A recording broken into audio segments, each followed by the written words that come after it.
didn't see the last interview, Dario was talking about attachment styles and MBTI, and he's got a framework that he's created, and I think it's absolutely phenomenal. And I wanted to get his ideas on everything, how to get to that, what probed him to go into that lane, because that is, a little strange, for NTs. We kind of stay away from love.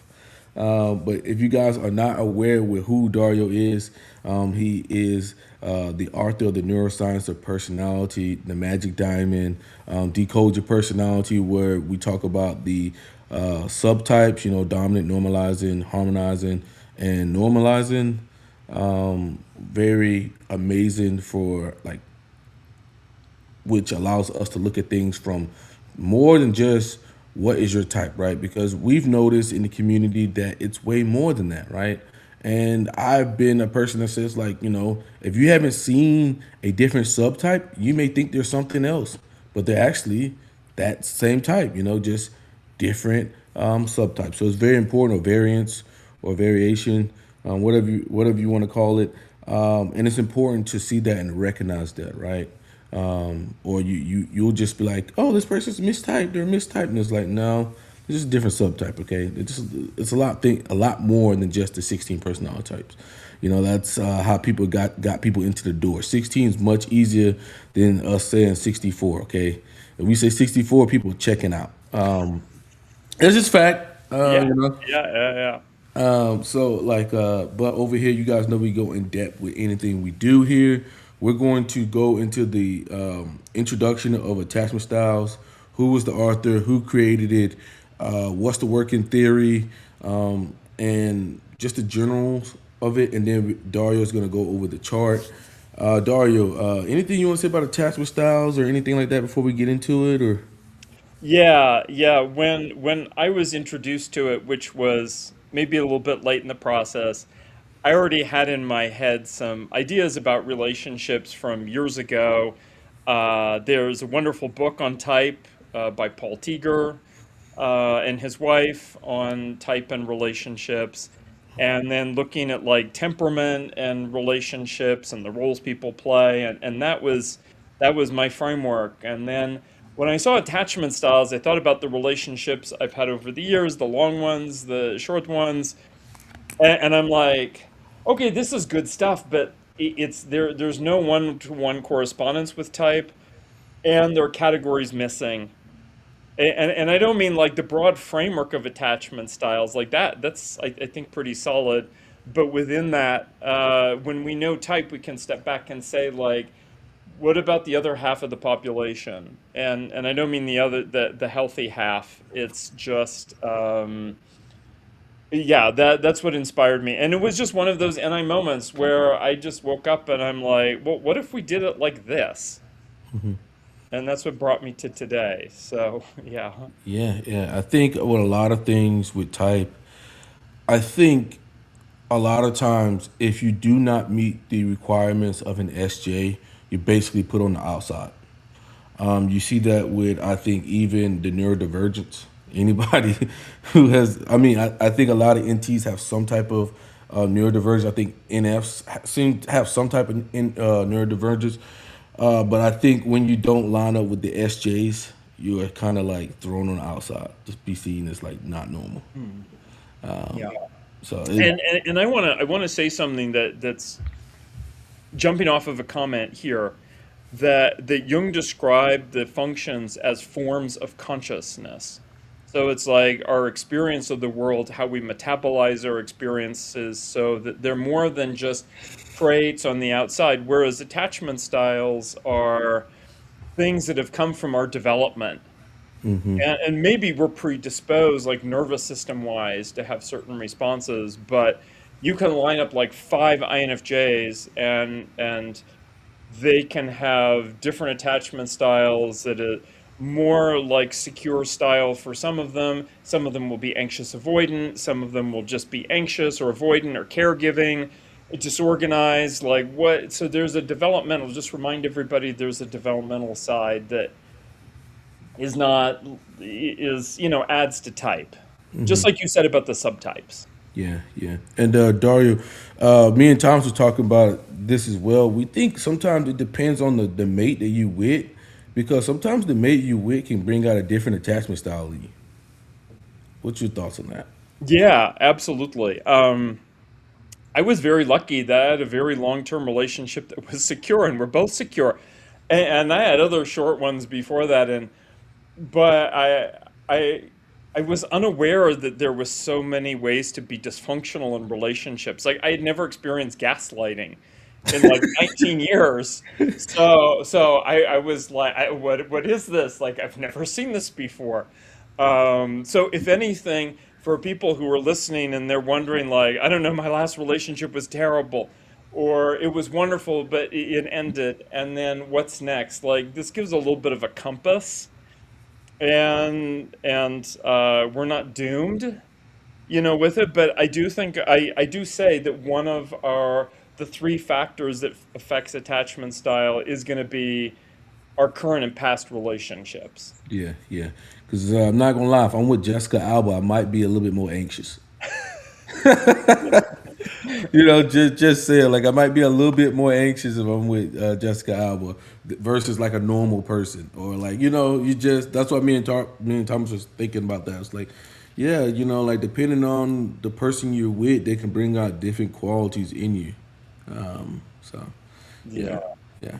All right, guys. So we're going to go over the PowerPoint here. This is just the introduction to attachment styles. If you don't know what attachment styles is, if this is your first time hearing this, we think it's very responsible to actually understand before we jump into the MBTI side of it, because that's the more advanced side. Okay, guys. So we're gonna go over the working theory, the history, what they are. I'm gonna do it pretty quick. You guys can drop comments if anything seems out of line or anything like that, and then we'll let Dario go into the last part. Okay. So, guys, the history and the theory. Attachment theory was created by John Bowlby in the mid 20th century and later expanded by Mary Ainsworth through the strange situation studies. Okay, by identifying three attachment styles: secured, avoidant, and anxious. Later, disorganized attachment style was added by Mary Main. That's a more that one's like, just leave that one alone, man. If you meet somebody with disorganized attachment style, it's just a little too much. Okay, I hate to say it, but it's the truth. Okay, Bowlby argued, this is the theory here, argued that attachment is an evolutionary survival system where children form emotional bonds with caregivers to create safety, regulation, and protection rather than simply for food and dependency. He was early in, I think, like the 1910s and 1920s, and he actually disagreed with Freud's model. And this is his model, right? From these early experiences, children develop internal working models, unconscious beliefs about themselves, relationships, trust, intimacy, and emotional safety that later influence adult behavior, right? If we don't get our needs met, we continue to take that version of us into adulthood. Dario, anything you want to add on to that or anything? No, that's great. I mean, certainly more work has been built on it since then in terms of not just research, but for therapists or counselors who use attachment styles. It's like, well, where do you go with it? And one of those steps, which we'll talk about, is to look underneath the hood to, okay, it's a survival system. What is it that happened in the person's childhood? Not to spend hours discussing that, but to just help identify what wound the person has, or what like teaching moment happened that like fired that up, and then address that. Yeah. All right, so guys, this is the secured attachment style, right? I don't know what the data says. I haven't looked at the data recently, but I think they said like a large percentage of people were this. I don't know. 55%. I don't know 55. if I agree with that.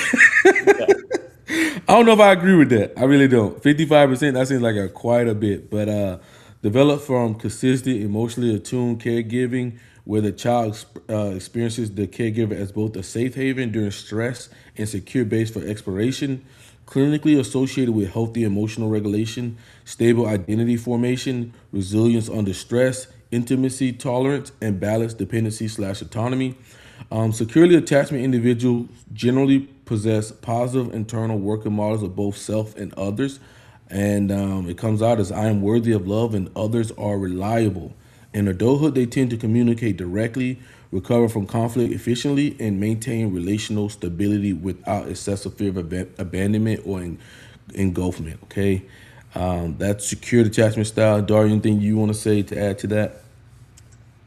Um, yeah, I suppose another way we could say it, and I like the way it's said here, is that there's this balance between vulnerability and boundaries, so that the person is open to sharing and open to change and making some, I don't want to say compromises because that's a little bit of a loaded word, but but still also having boundaries at the same time and feeling, as you said here, like generally, I'm okay, you're okay. And if either one of us is not okay, we're okay to say that. Yeah, yeah. I do think that maybe the generations may change things, uh, because depending on like your parents and their like what they've been through, they kind of did the same thing. So maybe from my lens, because I come from a single parent household, my lens may be different than other people's lenses, and that might be the reason why I'm like I don't know about people being all secured. Just giving out my biases there, but yeah. So the next one is anxious attachment style, or preoccupied or it's preoccupied or something like that as well. Associated with inconsistent or unpredictable caregiving in which the emotional needs are sometimes met and sometimes ignored. The child learns to hyperactivate the attachment system to maintain proximity and attention. Clinical literature describes heightened abandonment sensitivity, reassurance seeking, emotional amplification, rumination, dependency, concern, and hypervigilance towards relational cues. The internal working models are often categorized by negative self perception and idealization of others. I may not be enough, but others determine my worth. Adults may display emotional volatility, fear of rejection, and difficulty self soothing without external validation. So when I read this, what I get from this is more of someone who's very needy. Hmm. So they're always going to be looking for more attention from you. They might, that's where I see love bomb you, want to be around you 24/7. I do come from an avoidant attachment style, so it's a very noxious for me. But it just seems like a little too much. Like they're trying to clam on to you, but it's somewhere into the trauma that they were given as a child. Dar, you want to add anything to that? Yeah, and this ties into one of the questions somebody asked about changing your attachment style. So, one is that your attachment style, you might go into a relationship feeling fairly secure, like having a history of secure attachment. And then because this person was more than you could handle, like a borderline personality disorder, bipolar, or whatnot, and you weren't ready to handle that, and then it ended up in some horrible rejection or whatever it is. And then that happens a second time. So generally speaking, people start off as secure and one thing happens, they're like, okay, that was a bad experience, but like, let me know. But then it happens two times or maybe three times, and it begins, this sort of little voice in their head that maybe it's me. And at any point, when is the shoe going to drop, the other shoe in this relationship? And I think it's important to look back, whether it's through therapy or just reflection. Where are our healthy resources, like good relationships we had in the past, even with friends, by the way. Like we think like, oh, attachment style is about romance, and it is, but it's also, there are attachment styles in the workplace. There are attachment styles in friendships. I mean, somebody who's anxious attachment in the workplace, they're going to be very, as this says here, like there's an external dependence, an external locus of control. That the moment the boss or a coworker says something negative or doesn't give them the positive feedback they were expecting, then they're like, oh no, I did a terrible job, and they start worrying. And so this can show up in a lot of ways. And a person might even be pushed, just because of stress. Even in a fairly healthy relationship, if the folks just don't have a lot of experience, maybe don't know how to ask for help or don't have the language to talk about it.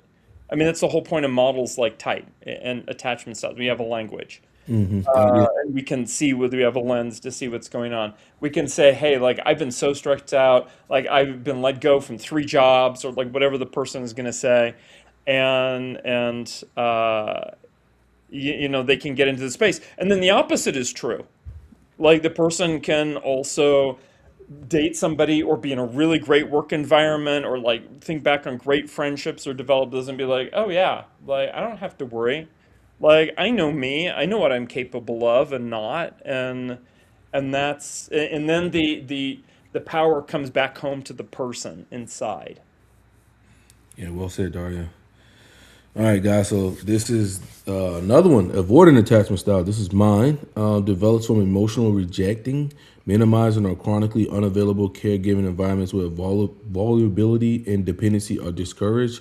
The child adapts by deactivating attachment needs and suppressing emotional expression.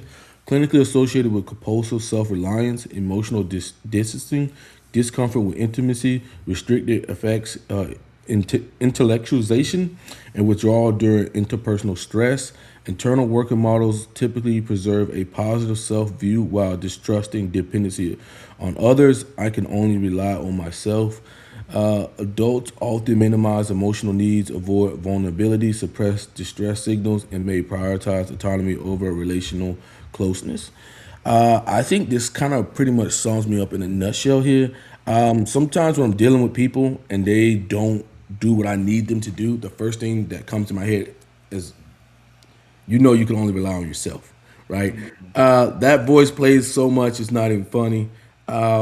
And I do think that it might be a more of a pragmatic side of it because we prioritize autonomy over relational closeness. So I think it just can play to more of the pragmatic people for themselves because you take autonomy and you need autonomy over your decisions and stuff. But I do think with the emotional distancing, like I just need to be away from people. Like at a certain point, I just need to be away. Like, so I do think, depending on your type, this might come up a little bit more. I do think like your NTJs and possibly NTPs as well can have this pop up quite a bit. Dario, what's your take on that?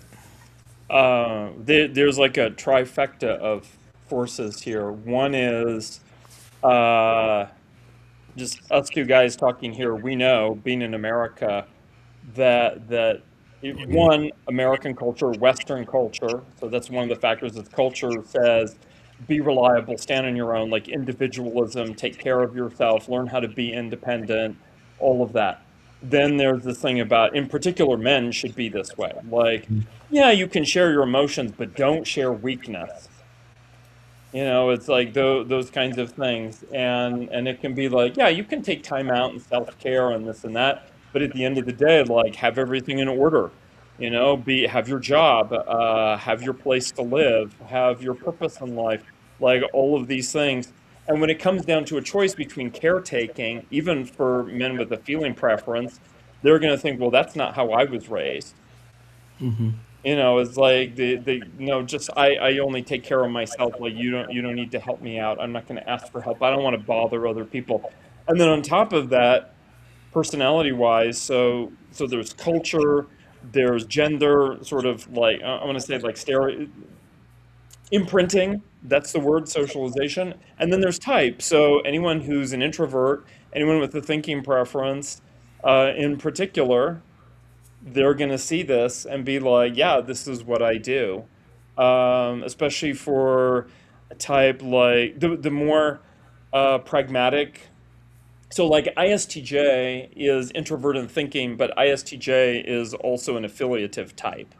So there's a little bit more like, okay, I'm just going to stay. I'm going to stay in the car and keep driving wherever we need to go, and with all these people, you know, putting all this weight on me. Whereas like ISTP or INTJ or some adjacent types are going to be just like, I'm getting out of the car, or like, I'm dumping these people off. I'm going to keep going. Goodbye.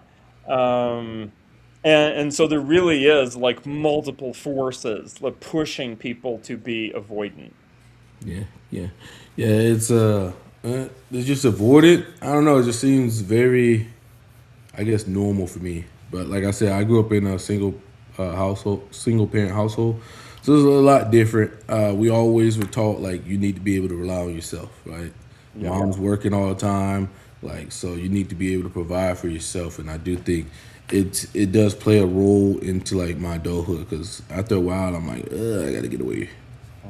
I I gotta. also think for Gen X and older millennials, this is how we were raised. Like it just as even if we lived in a two-parent household, it was many times like a zero-parent household.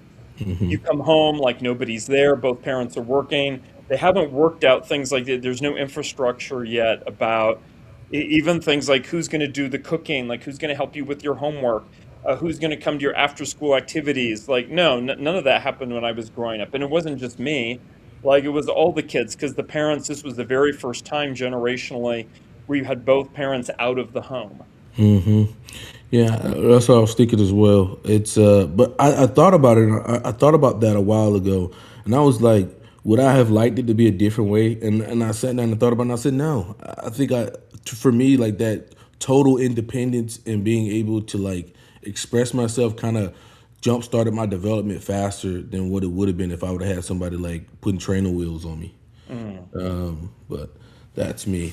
I thought about that. I kind of ruminated on it. And I was like, it's just I liked it all the freedom. Like I like the freedom to just like make mistakes, figure it out, like move on, and all of that, as opposed to like having somebody over you all the time, because then you become dependent on that person.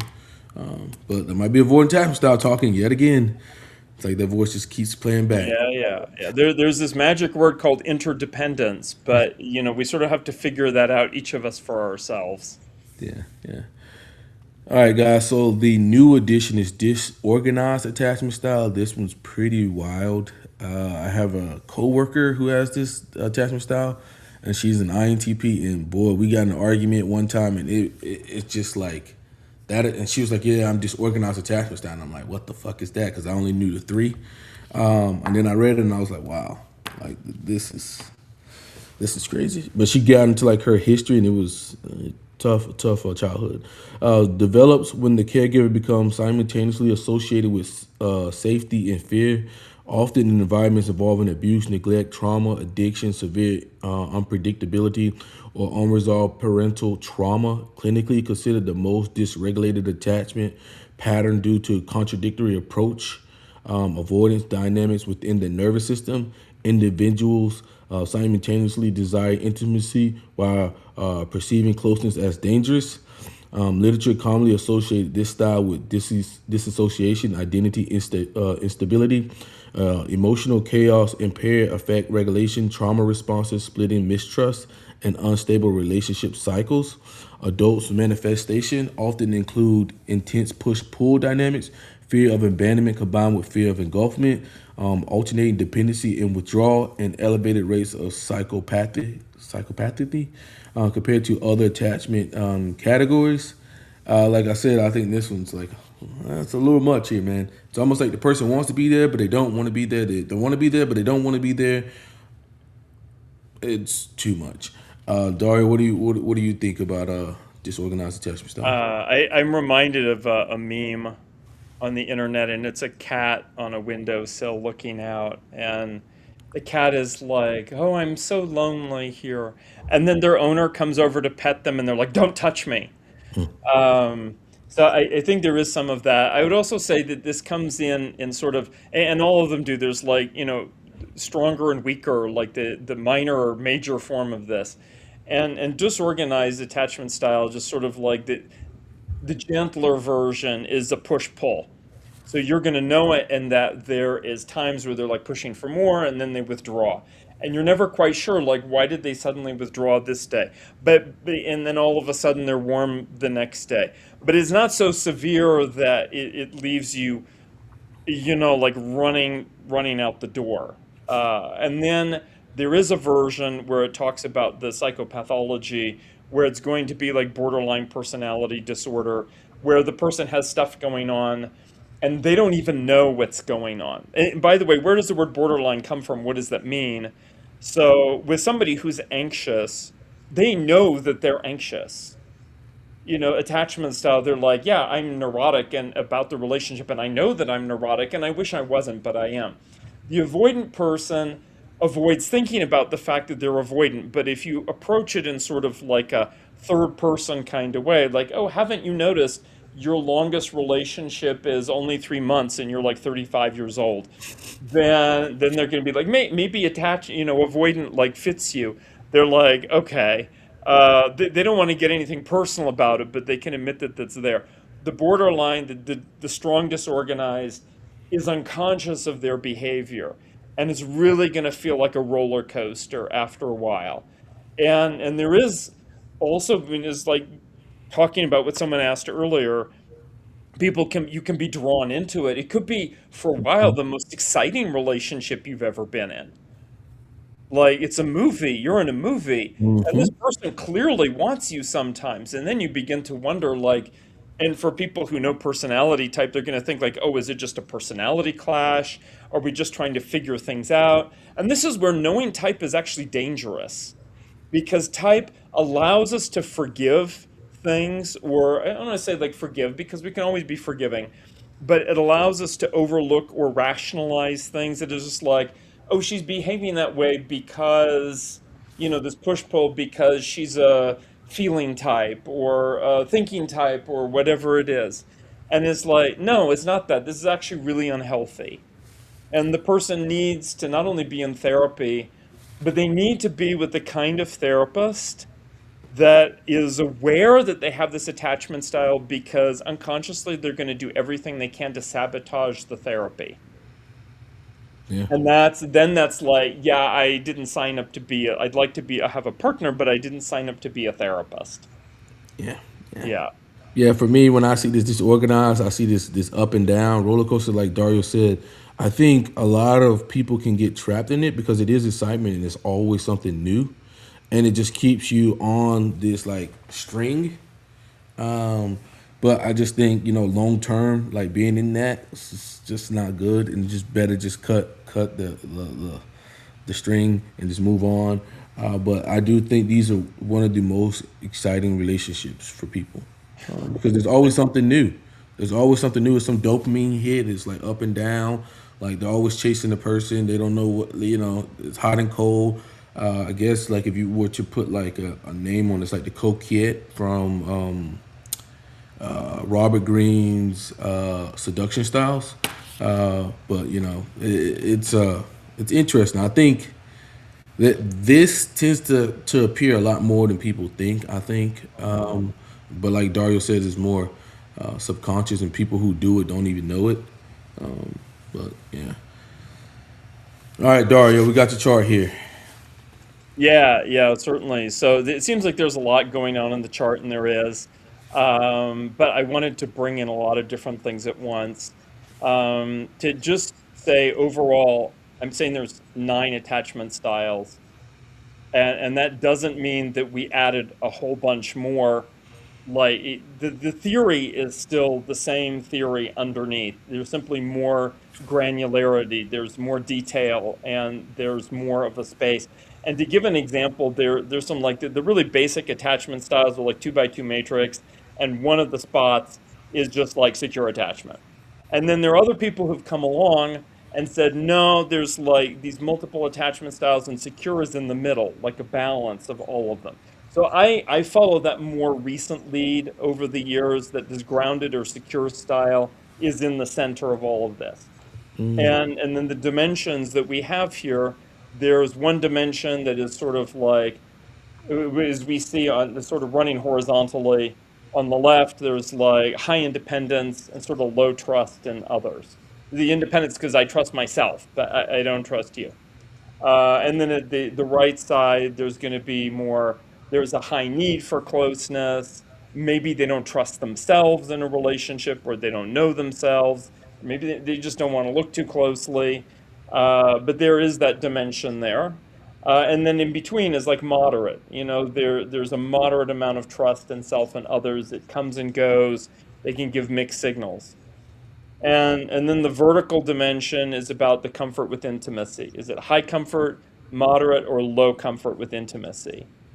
And when we just go from two by two to three by three, then this is where it came in, is when I learned about attachment styles, I'm like, I've been around for a while and I appreciate that they talk about like avoidant and anxious and disorganized and so on. But I've seen people in relationships extremely controlling. Controlling is not an option in, I mean, you can try and make it an option, but it's not on the surface there as an option. What about the player? I mean, we have a word for this, a player. Like, why is this not a thing? Do players not have attachment style issues? Of course, they're going to say, it's an extroverted variation of avoidant. I'm like, but they're not really avoid. Like, what does that mean? So we unpack this a little bit, and I think this is where we can see sort of the full variety of attachment styles. And sometimes people will be sort of close to the center, like they'll be sort of secure, but then there'll be a little bit of lone wolf or a little bit of player or a little bit of the pursuer, caretaker, whatnot. And then there's like extreme versions. So that's sort of one piece we have here. Then the other piece is a notation about socialization. This is like there's this, I said multiple factors. So you can't just say like, oh, this person is like a ISFP, so they have this attachment style. It doesn't work that way. As an ISFP, they're going to tend towards, as an IF type, having a certain like high comfort with intimacy, but probably also a high need for independence and low trust with others. But it also depends, male or female socialization for that person. Because what they learn and what they get, they see in their examples, they're told from media, from their parents, their peers, whatever it is. A lot of women get this message when they're young, oh, you're supposed to be a caretaker. You don't know what to do, just do more caretaking. There's a problem in the relationship, do more caretaking. When men hear, often what they hear is, oh, there's a problem in the relationship, be stoic. Just be defensive in the sense of take your emotions, put them in boxes, be quiet, don't say anything, stay calm and rational. These are very like 1950s stereotypes, but I think that there's a phase we all go through as teenagers where a lot of us see this, and we see this in the media. There's more room today to navigate. I think that's good, but there's still this like pressure is one factor. So that a male IF type, like a male INFP, may get this message from media, from their friends who are going to be more likely thinking than feeling types, from wherever, that's being like, dude, be stoic. And they're like, but I'm an INFP. Like, I care. And they want to be connected, and yet they're getting this message from somewhere else. Um, and then what from there, the third factor is like your own personal experiences, like your history that you have, which is going to be uniquely to you because of exactly what was observed in childhood. How did your parents treat you? How did peers? And some of it I think is also constitutional. Like there are some people, I think, especially IN type, some of them are more like, what is it, high sensitivity? I forget what the word is, highly sensitive person. Yeah, that kind of, like I'm introvert with intuiting, but I'm not a highly sensitive person. think it's And more I SI. The SI. When the SI is higher, I think or INTJs have SI in the lower spot, so they're not as sensitive. But like INTPs and stuff, they really say that they, are more attuned to their experiences. yeah, more impacted by the things that are going on around them, even if they don't immediately notice what those are. So let's look at some examples, and a lot of these are like what everything you all just heard. I mean that we've talked about. It's still here. So like anxious avoidant is here, dismissive avoidant, and some of these I didn't come up with these terms. It's that out there in the therapy world, people are like, yeah, these attachment styles are good, but like let's get more nuance, and then they start making terms like dismissive avoidant, which is more than just a regular avoidant, and then there's anxious avoidant, which is different. So dismissive avoidant is the lone wolf. It's very much like a stereotype of an introvert with thinking.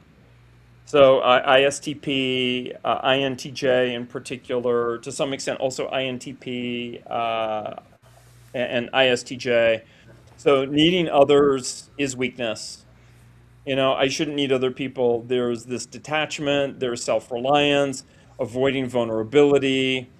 Oh wow, this is getting too serious. I'm not ready for this. Like emotionally, I feel uncomfortable. We're having an emotional conversation. I need to talk about my emotions. Like I need to listen to somebody else's emotions.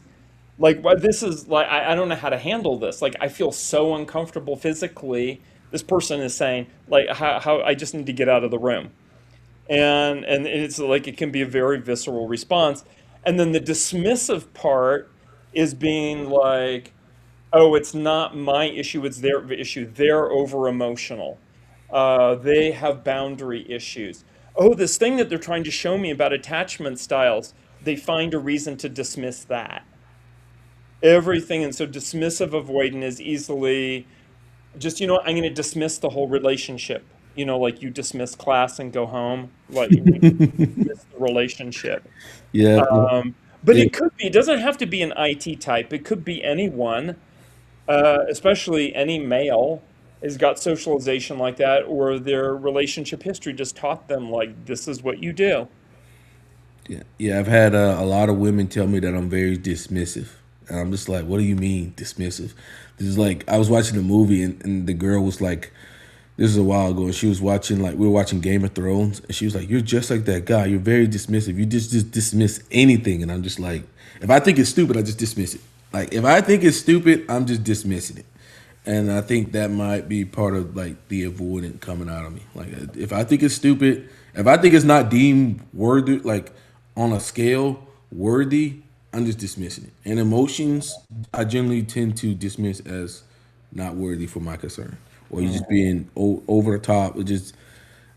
I mean, I don't see how you really fix that a lot of times because it's like you feel this way, and typically anybody can feel anyway. So like, where are we going here? You know, like you could perceive something. This is me personally. You could perceive something a certain way, and it's like that could be so far from reality. So I'm like, Yeah, maybe so look at I'll that. tell you how I deal with it because certainly I'm drawn to that quadrant, probably more so stoic than lone wolf, but I think 2 years of acting prep class certainly helped me with Hmm. it. So a lot of times, what happens with anyone with this avoidant element is the emotions come on, they're too strong, and they think that the other person wants them to join in, like come into the deep end of the pool with me. And that isn't necessarily what the other person is asking, or maybe they are asking that, but that's not what they need. And what the other person simply needs, or at least works well, is recognition that this is how you're feeling. So it doesn't mean I need to join them or even agree. Is just I'm called to recognize in that moment, I see this is really upsetting you. And to not feel like I'm also being dragged in at the same time. Now, I do have some things on. Sometimes people are a little bit dismissive simply as part of being avoidant because they're not sure what to do or whatever. They're uncomfortable. But then there are people who are dismissive in terms of it's habitual, it's rationalization. It's a way to avoid any emotions at all, except for some like mildly positive ones. They may even be suspicious of being too happy. And then there's the outright dismissive that's going to do things like gaslighting, for example. It's just going to be like, no, that didn't happen that way. I'm going to dismiss your entire experience. Even if I know, like, mentally, like that is actually what happened, I'm going to dismiss it anyway, just to get you off my back. And then, so there's like this range here. And I think, on the one hand, if somebody gets to that point of like gaslighting or they're demanding that you feel what they feel, it goes beyond just like recognizing what's going on. I'm like, you're not respecting my boundaries. Maybe we're not the right people for each other. Yeah, trying to get out. Yeah, yeah, and it's okay. Like I can sit there with somebody and even be upset for a while, and I'm okay with that.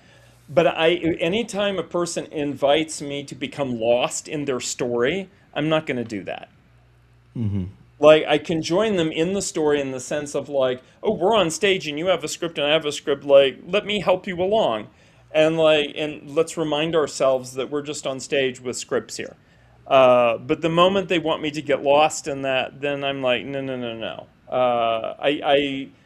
It's about a lot of it's about having self-respect as well, like to put it in more everyday terms. Yeah, so that's one corner of this like boxing ring.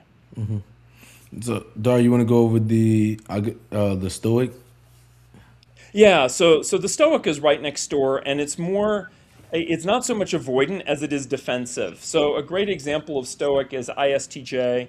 They're going to be present, they're going to fill their role, they're going to do what they have to do, they're going to compartmentalize. So emotions are risky, so you need to control them, like self-control. So remain calm, remain rational, remain reserved. So this person will sit with you and listen. That's why I said like I'm probably more stoic. I'm not lone wolf personally. Listen, but there's a hesitation about sharing their own feelings, or if they do, they're like, I'm never going to share so much that you feel any burden from me. And men very much, I think, get this message that it's okay to share some, but never come like in this position of weakness, like you need help, like help. And so there's just this aim to sort of stay cool-headed, but also engaged. And if anything gets a little bit too extreme, they're going to dismiss it. And I think the dismissive part tends to be more about things like experiences. So they're like, I don't want to have too much fun with this. I want to go more slowly in the relationship. Let's not, we've been dating for 4 years. Like, we don't need to get married yet. And they're not avoiding the relationship. Like, they're in it, but they're like setting these boundaries here. All right. All right. So the player, you want to go over that one too, Dario? Because Yeah, that's a new absolutely. addiction. And for people who are just coming in, the idea is we're not assigning like each of the 16 types has a specific style. We're more saying that here we have attachment styles as a model, and type is one of three factors, along with personal experience and socialization that pull people in a direction. So we've been talking about the introvert with thinking quadrant, where those folks tend to be drawn there, but they're not always there. Okay, you still have to get to know each person. And as we move over to the player, and this a player is something all of a sudden now we're in a space that the original version of attachment styles doesn't actually handle this very well. From the surface, the player and especially the controller we talk about next look quite reasonable. But the player is not. Anybody who's been involved knows. So there's this element of seductiveness. Like they have a need for closeness, but they don't necessarily have a lot of trust. They tend to be extroverts with thinking preference. They're like, I want to be desired. I like having friends. I want to have a boyfriend or girlfriend. This is what's expected of me. It's enjoyable to be with somebody else. And they may even have some intense pursuit at the beginning. Okay, but then they're going to be like, it could be passionate flirting, like let's do a bunch of activities together, whatever it is, and they're going to be like, okay, now I'm going to step back, and then this person disappears or ghosts you because then it dawns on them, it's like, oh, I need to actually show up in a way that is vulnerable. So then they move on to the next thing, and they may even be quite aware that this is their lifestyle and maybe it continues through their 20s and then their 30s and then before they know it then they're their 50s 60s and they're still a player and that may work out for them, probably not, but it might still work out. And I think it's very easy for extroverts with thinking because they like activities, they like being with people. That doesn't mean they love people. They don't like the emotional part and the drama and whatever, but they want the fun part, the interesting part. So there really is this like a little bit of a conflict, and they solve it by being players. All righty. All right. So, Dar, you want to head on to Well, we already got the anxious avoidant. You want to talk about the controller or? Yeah. So this, what we see on the, especially the lower or the upper right quadrant here, with the ET types, tend to be attracted to this corner. This is not talked about a lot, but I have seen it in my family, and this can be men or women.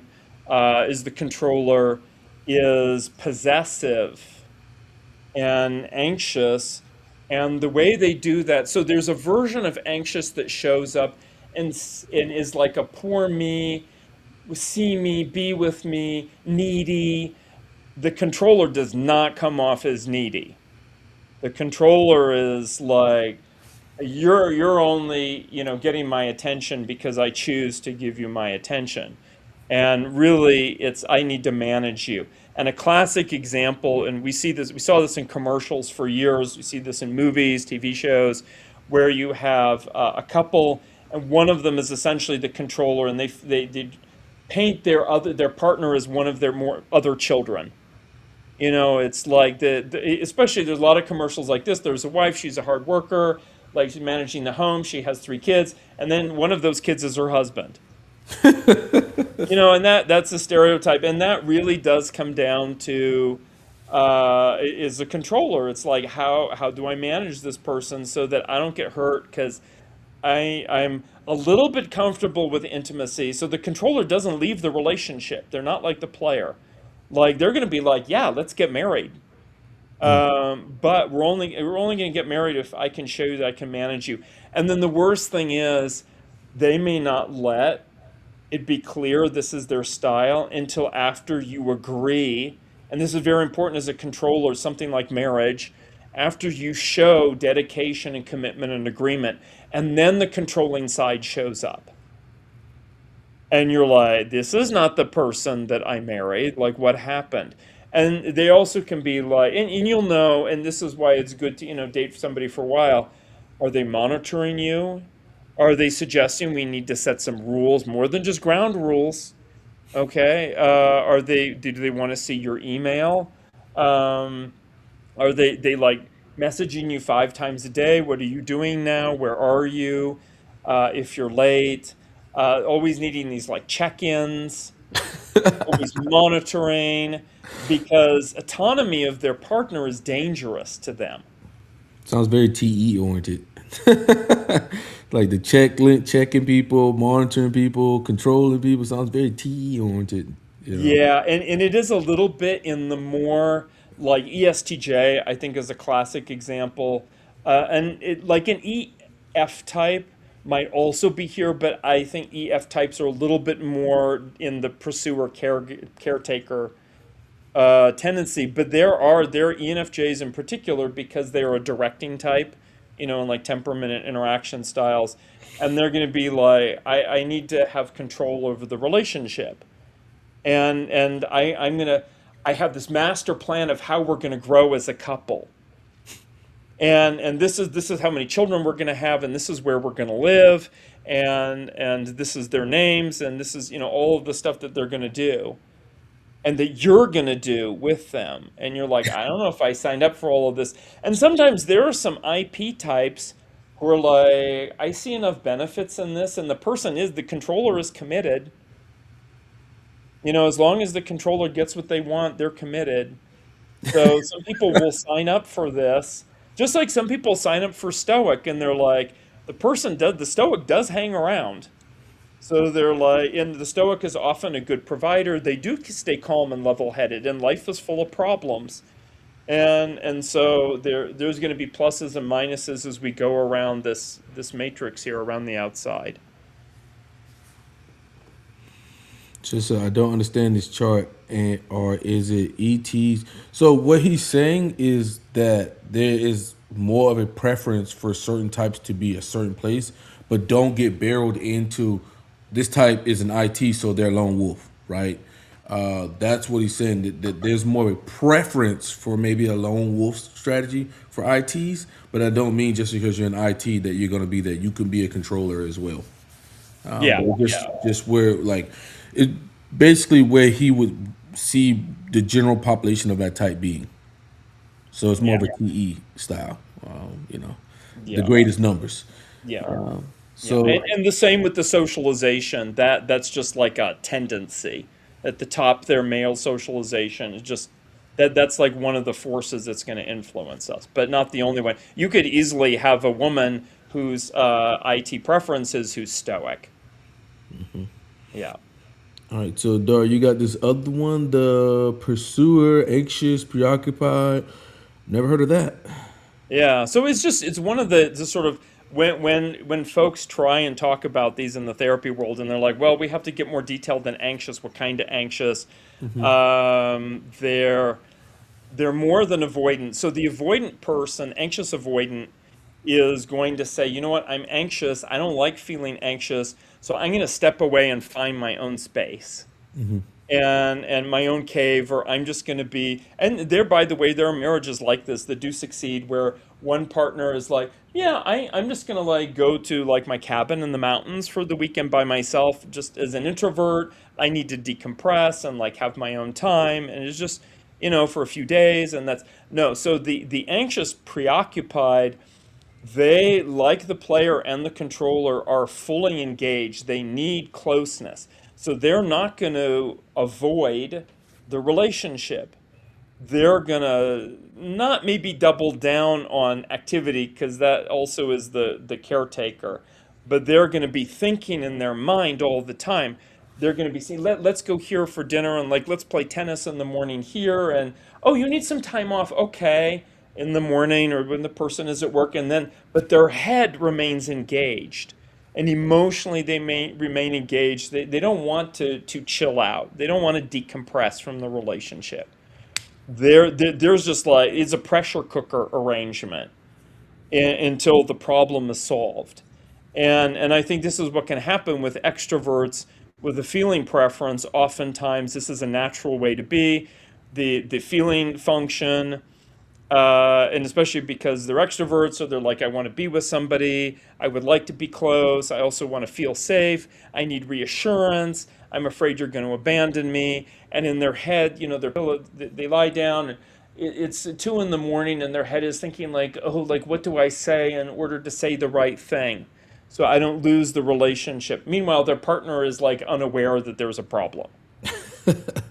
Yeah, and I am very much, by the way, uh, on the side that says that thinking or feeling preference does not in any way forecast relationship success. Okay, there are thinking types who are very happy in relationships, their partner is happy. There are feeling types who are miserable and their partner is miserable. That can be for multiple reasons. Uh, just as thinking types, especially introvert with thinking, can be avoidant, the extrovert with feeling is just over engaged. It's like the relationship becomes the center of their life. And if you wonder, like, oh, is this only FE types? No. And I can give an example of a male ENFP. And what would happen with this relationship, which is now over but lasted over a number of years, is that he would go off and go to work for a while, like, in another state, and then come back. And then he's like, oh no, I want to get a job here so I can be together with my girlfriend. And then the moment he came back, his entire life and everything began to revolve around her and the relationship, to the point where like he was neglecting work. And then at one point, then he became unemployed, but still all of his thinking was about the relationship instead of like finding a job. Wow. And so even an ENFP, and in this case, it really is this NF, like, oh, the relationship has so much potential. I don't want to give up on this person. And I really believe we can be an amazing couple together, but we have some things to overcome. And then this is where the how do we fix it? So the controller is not really concerned usually about you developing as a person. If they're an NF, like ENFJ controller, they're going to be a little bit like, yeah, these are ways you can develop, but still they're coming in with their own model of what it means for you to be developed. The caretaker is going to give more like, oh, these are your needs, and I'm going to help you out with their needs, and then the caretaker actually forgets about their own needs. But the anxious preoccupied is just, uh, like us as a couple and how we can grow and this and that, and they live in this space that's like this feeling engagement, and it's codependent. Okay. Dario, what do you think about like couples? What couples do you think tend to get with each other, and what do you think? Like just naturally. Well, I would suggest secure in the center. That's the best. Um, I think that the ones, and even though this is framed as like a square or rectangle, as long as you're not going to the extreme end. So there is like very dysfunctional behavior, like sociopathic or psychopathology, borderline personality disorder, that kind of stuff. That's actually on the outside of the chart here. And this is still like these categories, a person is still functional. They can still be in relationships, just not in a happy way. So the more we get to the center, the more okay. And no matter what, like even with secure, an IT type is still going to tend to be a little bit stoic, a little bit dismissive, avoidant. An IF type is always going to, which we haven't gotten to yet, is going to be a little bit more like anxious or fearful, and that's always going to be in there a little bit. I personally love FP types and ESTP. ESTP is a lot of fun. Really? And we share like at my age, when you share dominant inferior function, either people like in their 40s and 50s never get to the point, like they just don't develop their inferior, or they do, and then actually there's a lot of balance. Like when you have your dominant inferior as a polarity in common with somebody, that can be very nice. And then the middle functions is like, okay, like we're different and we're going to work through those differences, but we're mature enough to do that. When I was younger, I was much more like, oh, as an INTJ, I was like ENFP, and I had lots of experience with ENFPs. My sister is an ENFP, my younger sister. So I like this example, dated some ENFPs. I'm like, this is pretty straightforward. Like we complement each other a lot, whatever it is. Um, in general, FP type, so that could be IF, like INFP, ISFP. Um, those are all. So I do think in terms of type, but I think that those are not the most important things. Like type is not the most important thing. Mm-hmm. Hmm. The most important thing is the person emotionally mature? Yeah. Doesn't matter what type they are. If they're emotionally mature, you can actually be in a relationship with anybody. The other one is, do you have shared values and goals in Mm-hmm. your life? If one person wants to have a family with kids and the other person doesn't, like despite everything else working, maybe that's just like a no-go. That's a very practical question. A third thing is biochemistry, like physiology. When people say chemistry, I think chemistry is too broad a word because that can mean personality chemistry. Hmm. Like we have the same sense of humor or whatever it is. And by the way, I think having similar sense of humor is very important. But I, in this case, mean biochemistry, like physiology. And multiple studies show that having complementary immunomarkers, like immune system markers, is like a huge predictor of physical attraction. And unlike just superficial visual appearance, those like physiological things, like it will take many decades if those things even change at all. And so it's like you're always going to feel attracted to this person because your limbic system at a deep level, like just because of the way the person smells, the way they move, all of that is just like hardwired in. And even as they get older, 40, 50, 60, 70, like those are going to remain until they get old person smell. Uh, The whole person spilled. that's a thing, right? We know that's a thing. Apparently, the Japanese have solved it, so it's one of those Instagram pieces of wisdom. So I would say that those emotional maturity, shared goals and values, biochemistry, and then fourth is in emotional maturity is where I would put in like healthy attachment style, and then the fourth one is type. And and the fourth one, the type, I would say go for whatever it is that you're working on, that you're okay to keep working on that. So like people come in who are just learning type. I mean, I know in teaching college, they were always like, which types get along, the best? Which types are best for relationships? I'm like, well, I can give you answers now, but those answers are probably going to change. And so like INTJ, ENFP, really great couple, we in their like 20, teenager 20s and 30s. And then as they get to midlife, the ENFP is like developing introverted sensing. And the INTJ is finally like, I want to get out in the world and do extroverted sensing. And all of a sudden, their overlap developmentally is not what it used to be. And they start going in different directions. And so I would say just look at whatever function you're really working on.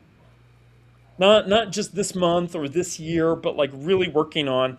And then the other thing is, which I've learned from my opposite type, ESFP, is by the way, there is nothing wrong with just dating for the fun of it, knowing it's going to end. I mean, there really isn't. I've dated two, actually three ESTPs over many years. I think we both knew at the beginning, like, yeah, this is not like a permanent thing. Like, we'll see, but it's probably not. And we're like totally okay with that. It's like just to enjoy life and like have experiences. That's as opposed to this like, oh, we must solve this problem universally for all time. And it is great because whoever you're in a relationship with, even if it's a horrible, this is a great matrix along with type and some other things to step back and like learn from it and then be more mature in the next relationship. And I very much believe if you've dated the person who has, let's say, like dismissive avoidant attachment style, and then the next person you date also has dismissive avoidant attachment style, I'm like, what are you trying to figure out?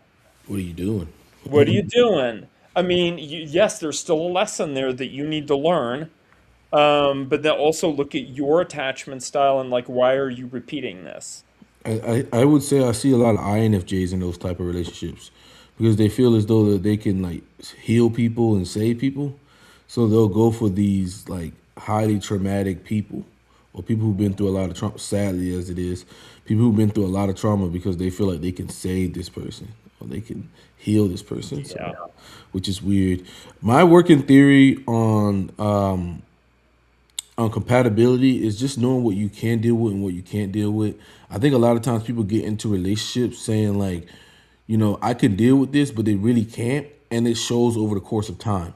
So like, let's say for instance, for me, I don't really like a person that likes to do a lot of shit all the time. Like, so for Hmm. me, high SE, high NE is a no for me. Like that means like a ENTP, ENFP, ESFP, ESTP is a no for me because they like to do stuff all the time. They're gonna burn me the fuck out. So I can't deal with that, right? So I know I can't put myself in a relationship where I'm like, well, most guys will say, well, I'll just get better with this over time. That's just not who you are. So like, 2 years, 3 years, 4 years in, you're gonna be wanting to, run. So I think like just realizing exactly what you can deal with and what you can't deal with. Like I did like a presentation in the past where I was like, okay, this is what SJs offer, this is what NTs offers, this is what SPs offer, and this is what NS offer. Okay, figure out what more aligns with you, and then go after that.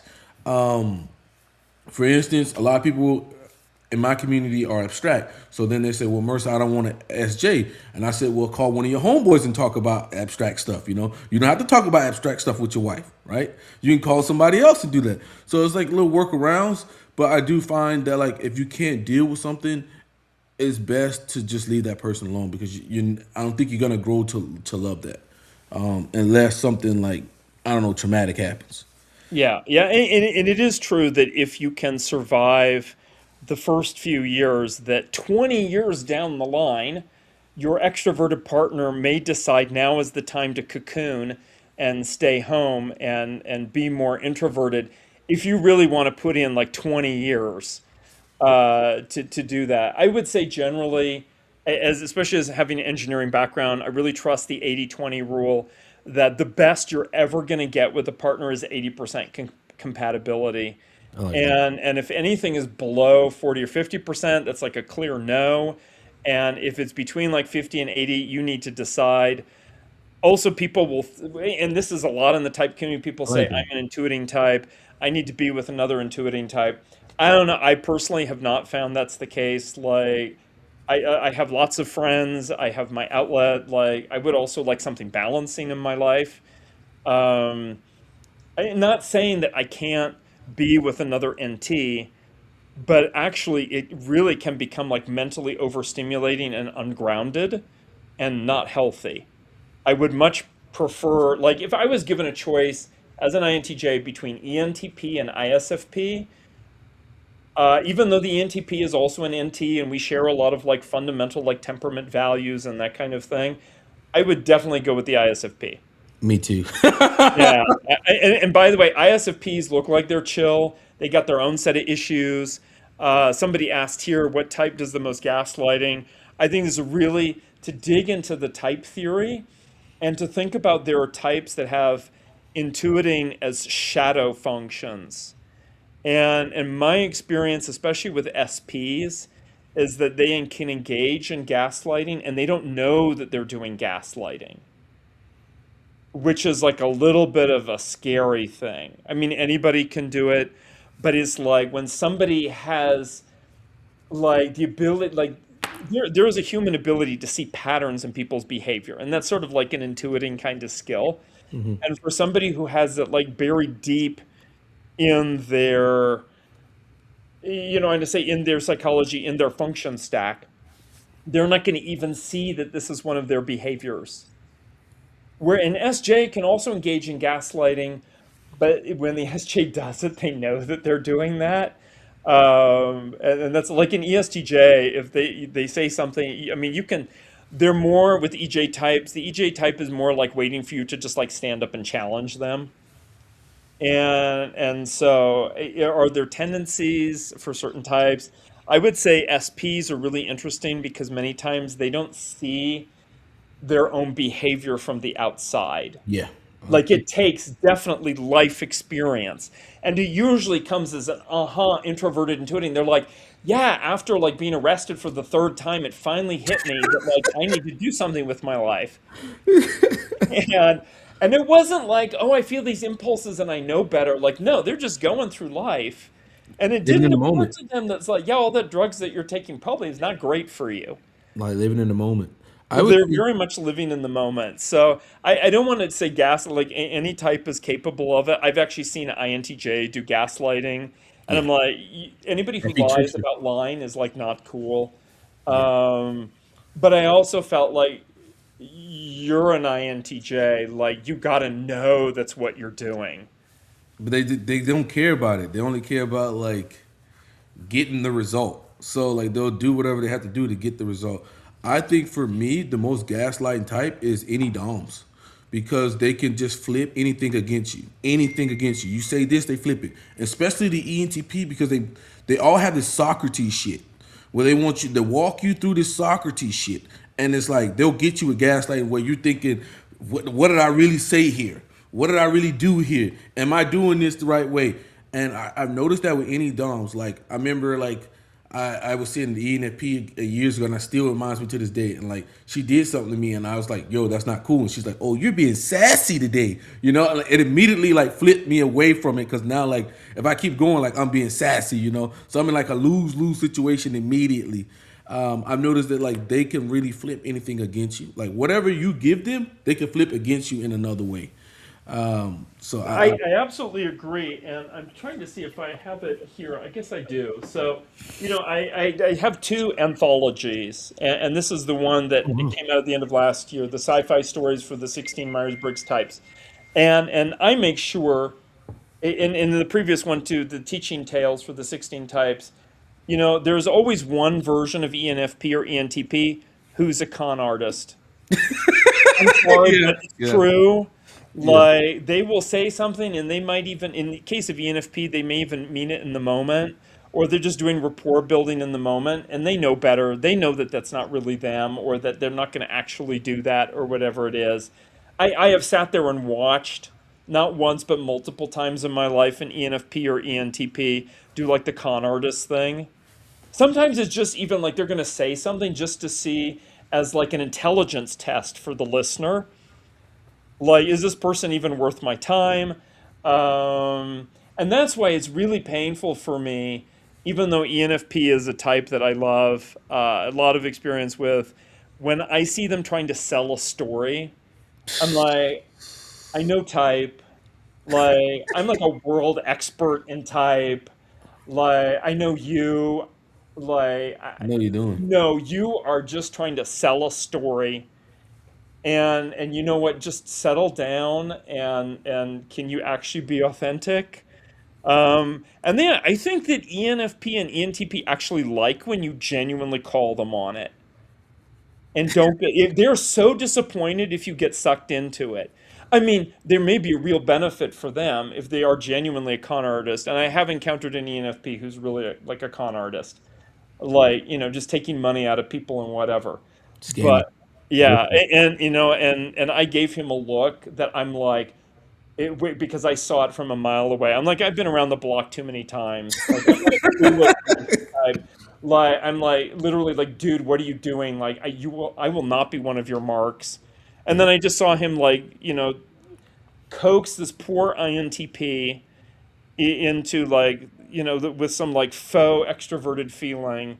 And it was such a sort of tragedy. I mean, it was interesting to watch, but it was also sort of a tragedy.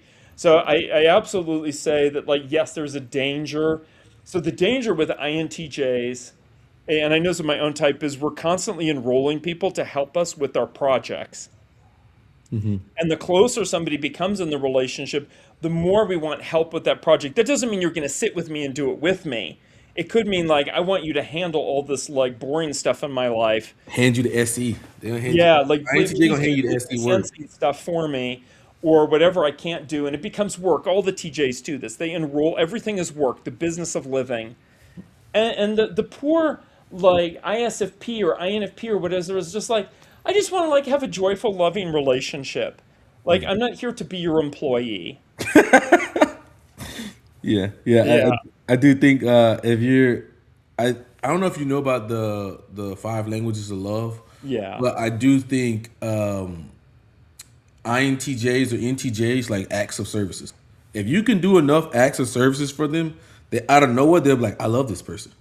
Like because they're like, this person always makes my life easier. And because they don't want to do, especially INTJ, they don't want to do the SE work. So if you can do the SE work so they could get back to what they really want to do, they're like, what the fuck? Like everything is always so much easier when this person's around. Then all of a sudden, they love that person. That's why I tell people all the time, like I gotta watch people doing acts of service for me because I know that like I'll start like liking that person. I'm like, oh, we ain't going down that road. But I do find it kind of interesting. I don't know if you've looked into like the five languages of love. One is like acts of services. One is what is it? God, I can't remember. there's like Gifts, physical touch, there's gifts, physical there's, touch, yeah, affirmations, verbal affirmations, and yes. quality time. Yeah, And yeah. for you, which one would you which two would you say is most important for you? Um, I think the time that I need is quality, but I don't need a lot of quality time total. There needs to be like physical chemistry, but I don't need to be touchy-feely all the time. I'm not against that even in public, but like it's like don't like maw me. Especially if I'm working, that's like definitely, oh, here I'm gonna put my hands on your shoulders, give you a massage while you're working. No, that's gonna freak me completely. Like, no, don't do that. Like, you're turning off my brain by touching me.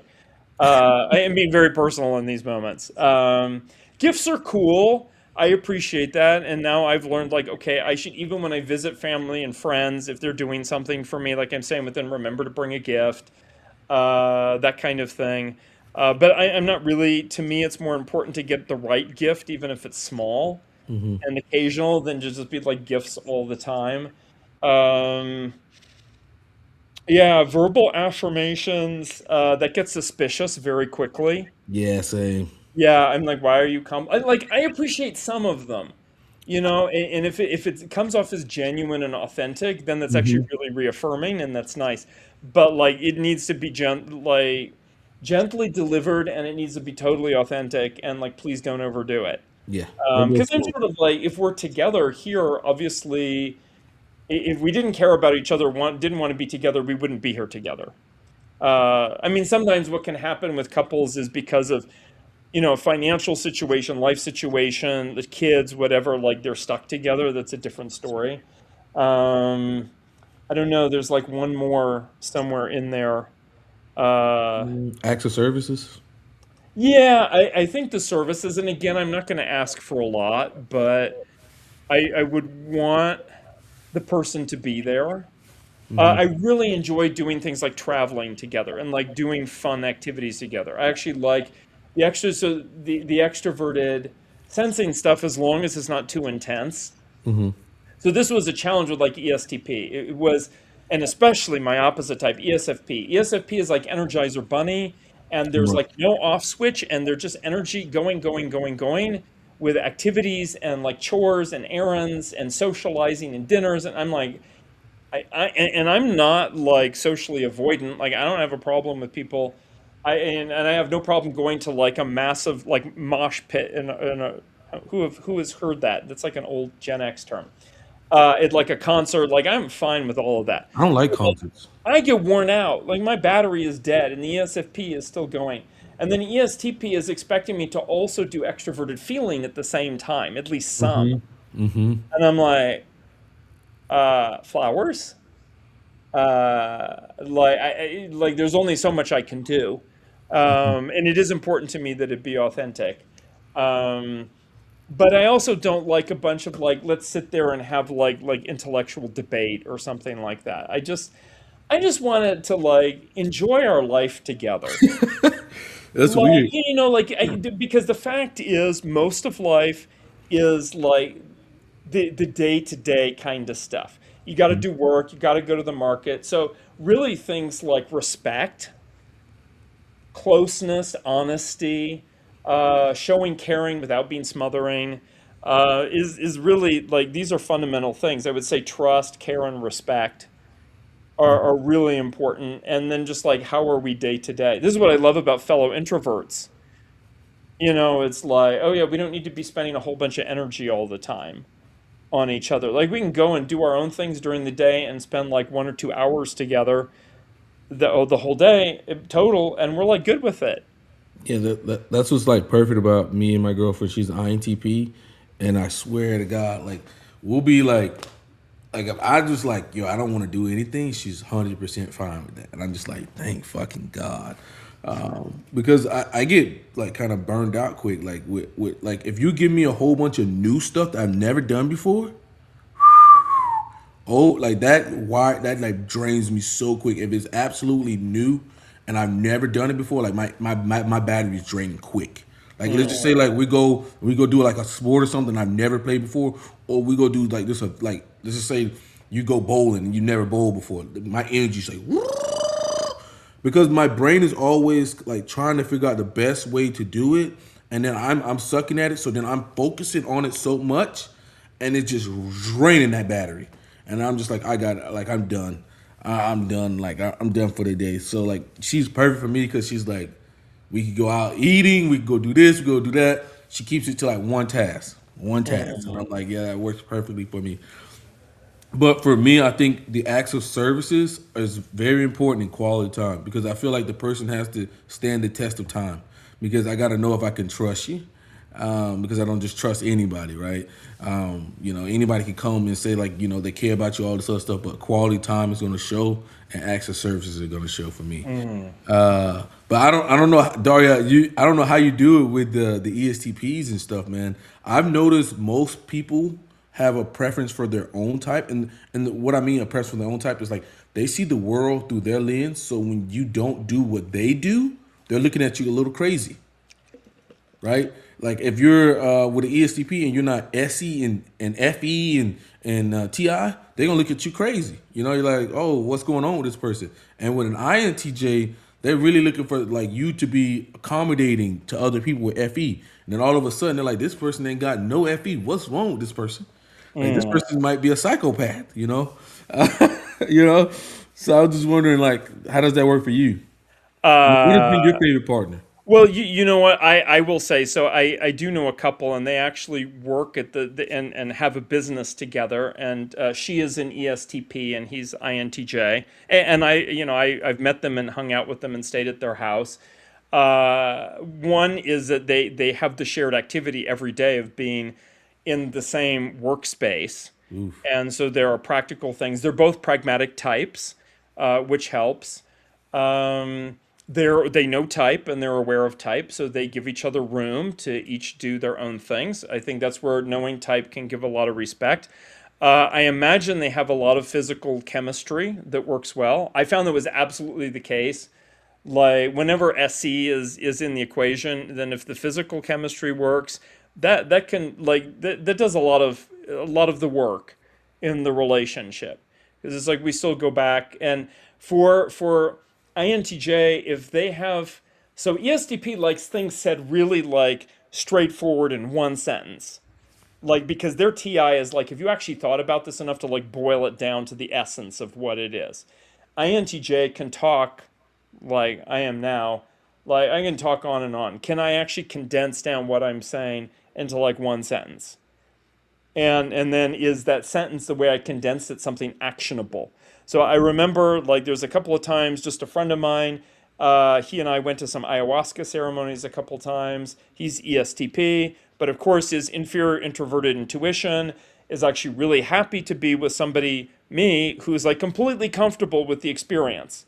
Not that he hasn't done it before, but he has this sense, it's like, oh, Dario, my friend, is going there for like a more serious purpose than to just like, I take some shrooms at the amusement park or something like that. Hmm. And so there was a lot of appreciation, and there are these like mini philosophical discussions, which are really nice. Like INTJs, we can do some introverted thinking, like not a lot, but we can do some. But I think ultimately with a stretch like that, it takes like awareness of differences and emotional maturity for people to be aware. Like some ESTPs are super bossy. And I think of one in particular, a family member. He's just like so bossy, and nothing happens fast enough. Very impatient. And that's just like he never got over that or even tried to ameliorate that in any way. Like he's just decided that's like one of my personality traits, and apparently it helps me, so I'm just going to double down on it. Yeah, if it's working. And it's probably the least attractive aspect. Um, yeah, so I would say like it's a mature in the subtypes. This is where actually socionics comes in. They're intertype relations.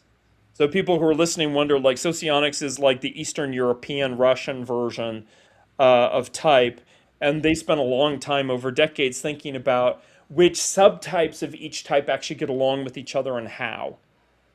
And so like INTJ can get along quite well with harmonizing ESTP. The other versions not so much. Yeah, But like we that grew up with version, harmonize. so always think if you're in anybody, if you listening, if you're in a relationship or thinking about one, and it's like, oh, but our types, our functions are so different. Think about your subtype also, Hmm. and the subtype is might actually what makes it work. And so, I would say it's more than just saying like, oh, there's a golden pairing like INFJ, ENTP, and those are especially in the first couple decades of life. But once we get to midlife, like the story changes, people can grow in very different directions, and they need more to work off of, and sometimes the subtype can be what saves it, that makes it work. Someone asked, what are the usual type compatibilities that you see meeting a pattern other than INTJ, ENFP? Well, I think the general thing is, especially for people like age 15 to 45, it's all of the letters are reversed except for the dominant function. So like INTJ, ENFP, like they tend to get along really well. Their second and third functions are the same. I know we're getting very technical here, but or like INFJ, ENTP.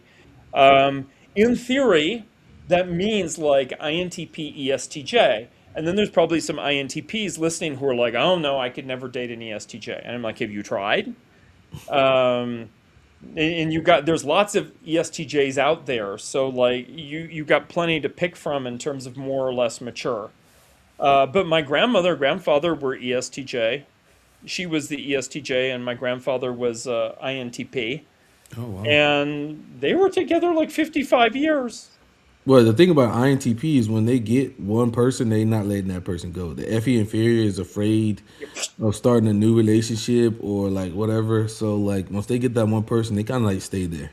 They're not going anywhere. They're like the turtle. They're not fucking going anywhere. So I can see that for them. I think any type that they get with, they'll just stay with. Yeah, yeah. Any person who And makes I them would feel special. say where it's difficult is where whatever the type seventh function is. So, like a great example would be like INTJ, ESFJ. Like this is so difficult Oh, because the FE trickster and FE pay, because the FE deal. FE is like all the time, like talking and thinking about relationships and this and that, and the INTJ is like not even aware that these are like going on in the situation, Mm-hmm. and and like and because it's also introverted sensing, so it's like seventh and eighth functions. It's like be really careful about those. I think fifth and sixth functions are okay. Like you can be sort of opposing there. But like when there's like really like what's called seventh and eighth functions, that's just like a bridge too far. Mm-hmm. Um, I'm not saying you can't do it if all the other variables align, like goals and values and physical chemistry, like it could work. Um, I mean, I can think specifically in my family, there was an INTJ guy on my mom's side of the family, and then his wife is ESFJ.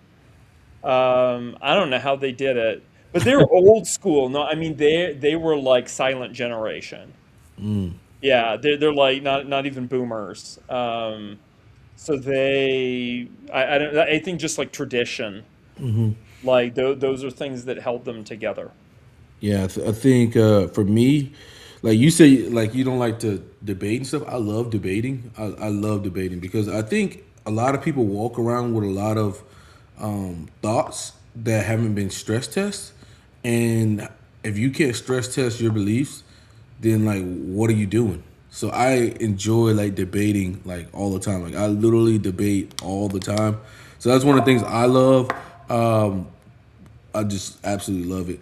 But I also enjoy talking about where are we going and how are we getting better and like how are we being better than yesterday or something like that. I love Mm. talking about stuff like that. When people talk about that, I love it. If people want to just talk about mundane shit, like I can't stand that. But like, how are you getting better at your job? Like, what are you trying to do that's different? Like, how are you trying to change something? I love talking about that. That is what like kind of gets me excited. Um, because like if someone's talking to me about something, I'm like, okay, so like, how are we making this better? Like, Mm. how are we gonna change this over time? Um, like, are you trying to be the best version of yourself? Like, what are your thoughts on trying to get there? Like, what is something that changed your life in the last year or last 2 years? Mm. Or like where do you see yourself going in 5 years? That's very exciting to me. And that's what I like talking about. So whenever someone's talking about stuff like that, I'm like, oh, I love this. But when people are talking about just like mundane stuff, I'm like, oh God, go away. So like, I hear you. Shall we do the last three here? yeah, last three. Yeah, yeah. So caretaker, codependent, looks secure. This is a challenge. So when folks learn about attachment styles, there's going to be people who are they're like, no, I'm not this disorganized kind of person. I'm not anxious. I'm not avoidant. Oh, I must be secure. And they're even they're codependent. They look and think of themselves as being interdependent, and then they wonder like, why is the relationship not working out? And I'm like, yeah, because you signed up to be a spouse, not a nurse. And then the person gives themselves up. I mean, I remember once I was talking to my mom. I was already like 25 or something then, had moved out. And my mom got a piano, and I remembered like, oh yeah, when she was young, she used to play piano a lot. She was actually amateur concert pianist, and she played also when she was pregnant with me and with her first husband, who's my dad. But then her second husband didn't really care about music. And even though she's a very good musician, I thought, he didn't like her music. So she stopped playing. And then they needed money. So she sold her piano. And for like 15 years, she just never played the piano, even though it brought her joy. And so, in that sense, what was interesting in terms of changing styles is she started off as a caretaker in that relationship and then eventually moved to pursuer after they got divorced. And then she's like, okay, I'm like 45, 50, like I'm in the dating pool again, pursuer and controller.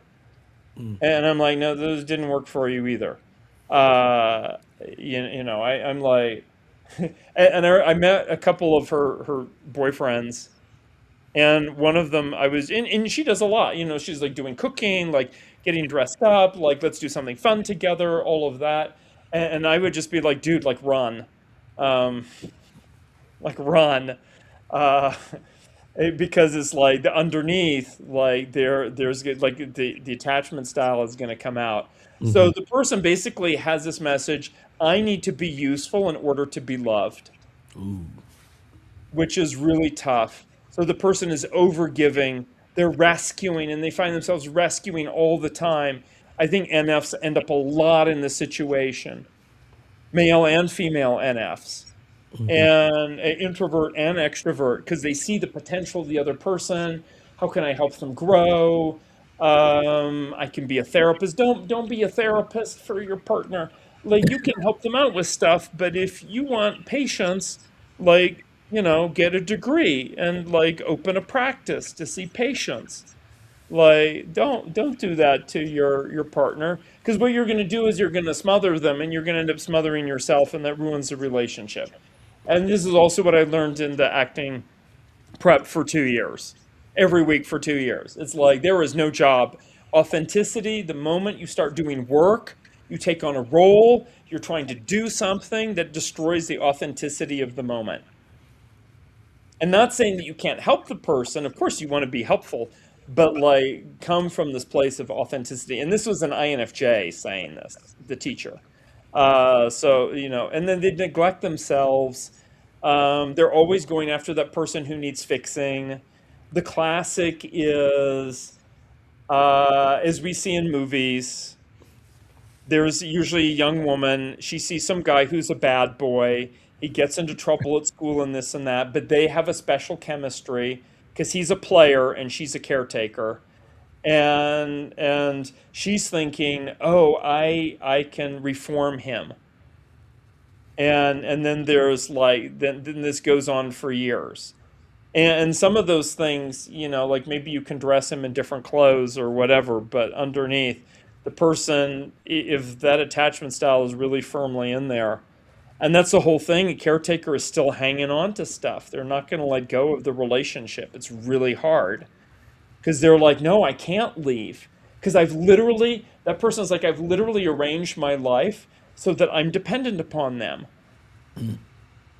And then they're like, oh, I can't leave because I like don't have the money to leave, or I don't have a I've job, heard or that. whatever it is. Like for practically, like, they just can't leave. It's not even just an emotional thing. Like emotionally, they may already be done. Actually, they may have gotten this feedback and be like, oh yeah, like this is like not a good relationship for me, but I can't leave for the kids, for the money. And this was very sad. I know a couple, and I don't want to give too much information, but one of them, the wife, she was alcoholic, and the husband, NF, just kept trying to rescue, and finally he gave up. And it was very understandable, and he went on to live a better life, and she did not. Like she just every step of the way, and she was I think at some level she was just very, very wounded and stuck and was not willing to just go through the very difficult process Yeah. of letting go. And she's like, well, why do you drink? Well, the world is so depressing. I mean, and then I'm thinking like, well, you're depressed. Like, let's explore that. And that's like a totally different question. I don't know. But this I think is appropriate because like when we start to get into this like IF quadrant, the IF types are always thinking in terms of emotions and psychology and the relationship. Yeah, yeah, yeah. And push pull, this is a classic fearful avoidant. I crave love, but I fear being hurt. Or I love this person and I want to show it, but I don't want to hurt them or impose on them at the same time. So and this is a tendency for IF types, but not all IF types are here. But they're like, I'm an introvert. I have my own emotional life and needs and so on. And so this other person has different emotional life and needs. And we could have a great relationship together and I love our time together. But I'm also afraid that I'm like imposing too much. And then they can become very passive and feel like this other person is just stepping all over me, or I remain quiet even when none of my needs are getting met. So they crave love, they have high comfort with intimacy, but they have low trust in themselves and in other people. Um, One or the other or both. So they're going to pursue and then they're going to retreat. They're going to share deeply about our dreams and our feelings, and then they're going to be like angry and annoyed and distant the next day, or vice versa. So there's a lot of emotional volatility, and it isn't a bunch of like rah rah, like screaming drama. It's like quiet drama. It's the kind of stuff that really classy, like novels and films are about, literature, the quiet suffering that we all experience. Oh God, suffering. In relationship, is it part of that is, the other people, it's like, who are we without other people? And we want to be humanistic, but also hell is other people. Yeah, Yeah. I think when you get to the types you're talking here, I think a lot of the INFJs and stuff like that are there, where they want to love, but then they feel as though, I think it's something to do with the FI critic, where they feel as though like they're never really enough for the person, or they're never Mm. good enough. So then they're battling this internal demon inside of themselves, where they generally crave to make people feel better, but then at the same time they're battling their own demon of that they're not good enough for that person. So I've seen that quite a bit with INFJs, because Yeah. the FI critic, and the NI hero is just so idealistic. NI hero can be so idealistic because NI only sees the maximum upside. Um, And I have seen a couple that was INFJ, ENTP, and they're like late 20s. And I felt like the INFJ was a bit like pouty and dramatic at times, but I also understood that she, by being in the space, like allowing her to be herself to be emotionally authentic, even if she's not feeling good about it, or feeling like a little bit like, "Meow," you know, is that she came to see fairly quickly that her ENTP boyfriend didn't actually see her as a person. Like there were times I'm standing there and I'm like, oh my God, if it's obvious to me as an INTJ that he's clueless, then he's like really clueless. And because it's like if I can see it, I mean I'm exaggerating a little bit, but in that sense, and then she left the relationship, and so I get it sometimes. Like it can seem like it's too much drama, too much introspection. It's so idealistic. I'm like, you're just setting yourself up for failure in every relationship because it's like you're expecting something that like can't exist in the real world. yeah, Whereas like an ISTJ is going to be just focused on like I need to put food on the table and to be there for the things that are important, and they're going to almost maybe be the opposite. Like you ask them how they feel and they're like, I don't know. I remember I mean, when I was like a kid, my dad and stepmother went to a therapist, and my dad got a homework assignment on learning how to identify emotions in himself. And I'm just like that's just so tough. But the IF here, this like push pull is the opposite. It's like they've identified every single nuance. And I'm like, I don't know how much of that is even real. Just because you feel something doesn't mean that that's like good information. In fact, the worst thing you can tell somebody in therapy, if they also have like like genuine trauma in their background, in the sense, to trust your feelings. I mean, like your feelings are being fed by a fire from your childhood that has like all this bad stuff in it. Well, that goes back to what I Like, said earlier, Dario, where I'm like, I hate to hear that word, I feel. Like, you got to observe the observable facts. Like, what's going on here? Let's look at what's really going on here. Let's not go about I feel, because if and you go that, off I feel, yeah, yeah. The reality, and I have no problem with I feel, I can't but stand the reality check of the actual behavior is the most important thing. And I think sometimes with this corner here is that they're responding to their interpretation of things, which is why they could easily be, say, like an ISFJ, because they have this interpretation. It's like, oh, and these roles were supposed to behave this way. And I'm like, but are you actually reacting to the actual person? it. Or are you just reacting to the role that you think that they're supposed to play? And the same like with the INFP or INFJ that like puts all of this symbolic meaning onto the, and I do this too as INTJ. Like I'm a dominant intuiting type. Like I put meaning onto things. Like I see the other person's potential, but I'm like, I can't live there. Like I need to do reality check. What is the actual behavior? Does the person actually show up? What do we actually do? Where, when are we actually happy?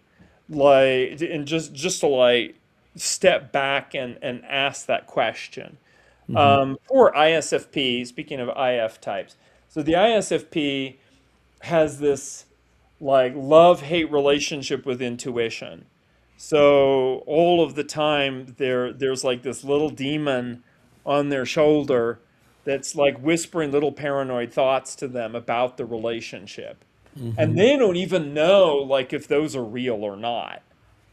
But then there's so many of those. Whereas the INFP or INFJ is more likely to know, like, okay, after some life experience, I'm projecting my values onto the other person, and this. So they're not paranoid, but they like layer it so much. I'm like, you've only been on one date with this person, and you're already wondering whether you're compatible to have children or not. Like, just go on another date. Like, find out like what's actually in front of you, which is not so easy. Um, so the push pull, so the constant back and forth as they try and figure it out. And maybe in the push pull, they're like stress testing the relationship. Fair enough. Fair enough. Either way. Like, I don't want to do stress testing the whole relationship for the rest of our lives, but like a little bit of stress testing, like I get it. And that's why you need to be with somebody 2 or 3 years to really know, to see when their life changes. If something's going great for somebody, somebody has a lot of money, like whatever it is, though, you're not getting the real person. Yeah. Yeah, yeah, yeah, yeah. That's we've been talking about that lately because of the war and all that stuff. We're like, you about to see a whole bunch of new real people because the price of food's gonna go up, gas is going up, people are gonna get real nasty. The first thing that go out of the window is morals and values. As soon as things go crazy, morals and values. I'm like, we about to see the real Americans real soon, man. With just me and Thomas, we were talking about that. Like, you're gonna see the real people real soon. But yeah, that last And more. quadrant is too much for me.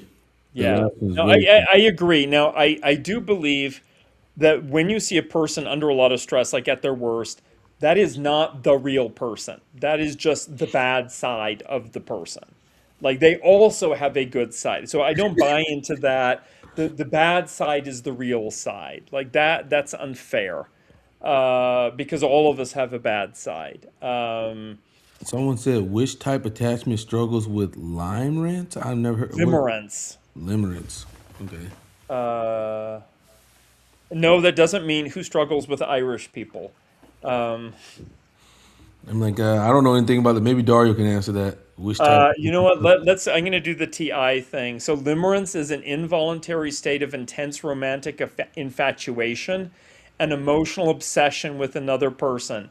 So, the answer to that, given that, which type? So, that would be the IF folks because they're just, at least with EF, there's an element of like social relationships and like an orientation to the outer world, that they have like this part of them that's like practical about the relationships. The IF type can literally go through 5 different, like extremely different emotional states and thought states about the relationship while they're sitting quietly at home in bed. And so, you know what it's like. Yeah, so that's there is that. I mean, I think that we have to remember though that infatuation, anybody can experience infatuation. And this is an important thing to understand. I want to say this, that we have humans, we have a limbic system, which is the midbrain. And that limbic system and what it likes and dislikes is outside of our control. Okay, and then we have the neocortex, the new brain, the outer layer, and its executive regions that are much more under our conscious control. And those do not necessarily align with each other. So you could have like this SJ, whatever, their higher brain function is saying, you want A, B, C, D, all these sensible things that fit you in a relationship and are best for you. And then the limbic system says, like, nope, that's not what I want. And there is nothing we can say with the limbic system. And this is where people can get into stuff like dating the same person, kind of person over and over again. It's Archetype. not just a psychological thing if I'm trying to work out something in childhood. There's like imprinting that's there, and the limbic system might just be even biochemistry. They're just like, I like this kind of person, no matter what. Another example could be like sexual orientation. The neocortex says, this is what society says is good for you. You're going to do this. And the limbic system is like, no, I don't respond to that at all. Like, I want the opposite of that. So there's this struggle, and when those two parts of the brain are aligned, that's great. But when they're not aligned, there's misery, and there is no way that you can get the limbic system to do what you think it should do and be happy. Like that is just not possible. Like maybe someday in the far future, like we can adjust people's brains and limbic system, but I don't even know if we want to do that. Um, but it's like listen to your, what do you say, like your gut instinct. Like, and this is why I say chemistry, biochemistry is one of the like 4 essential things.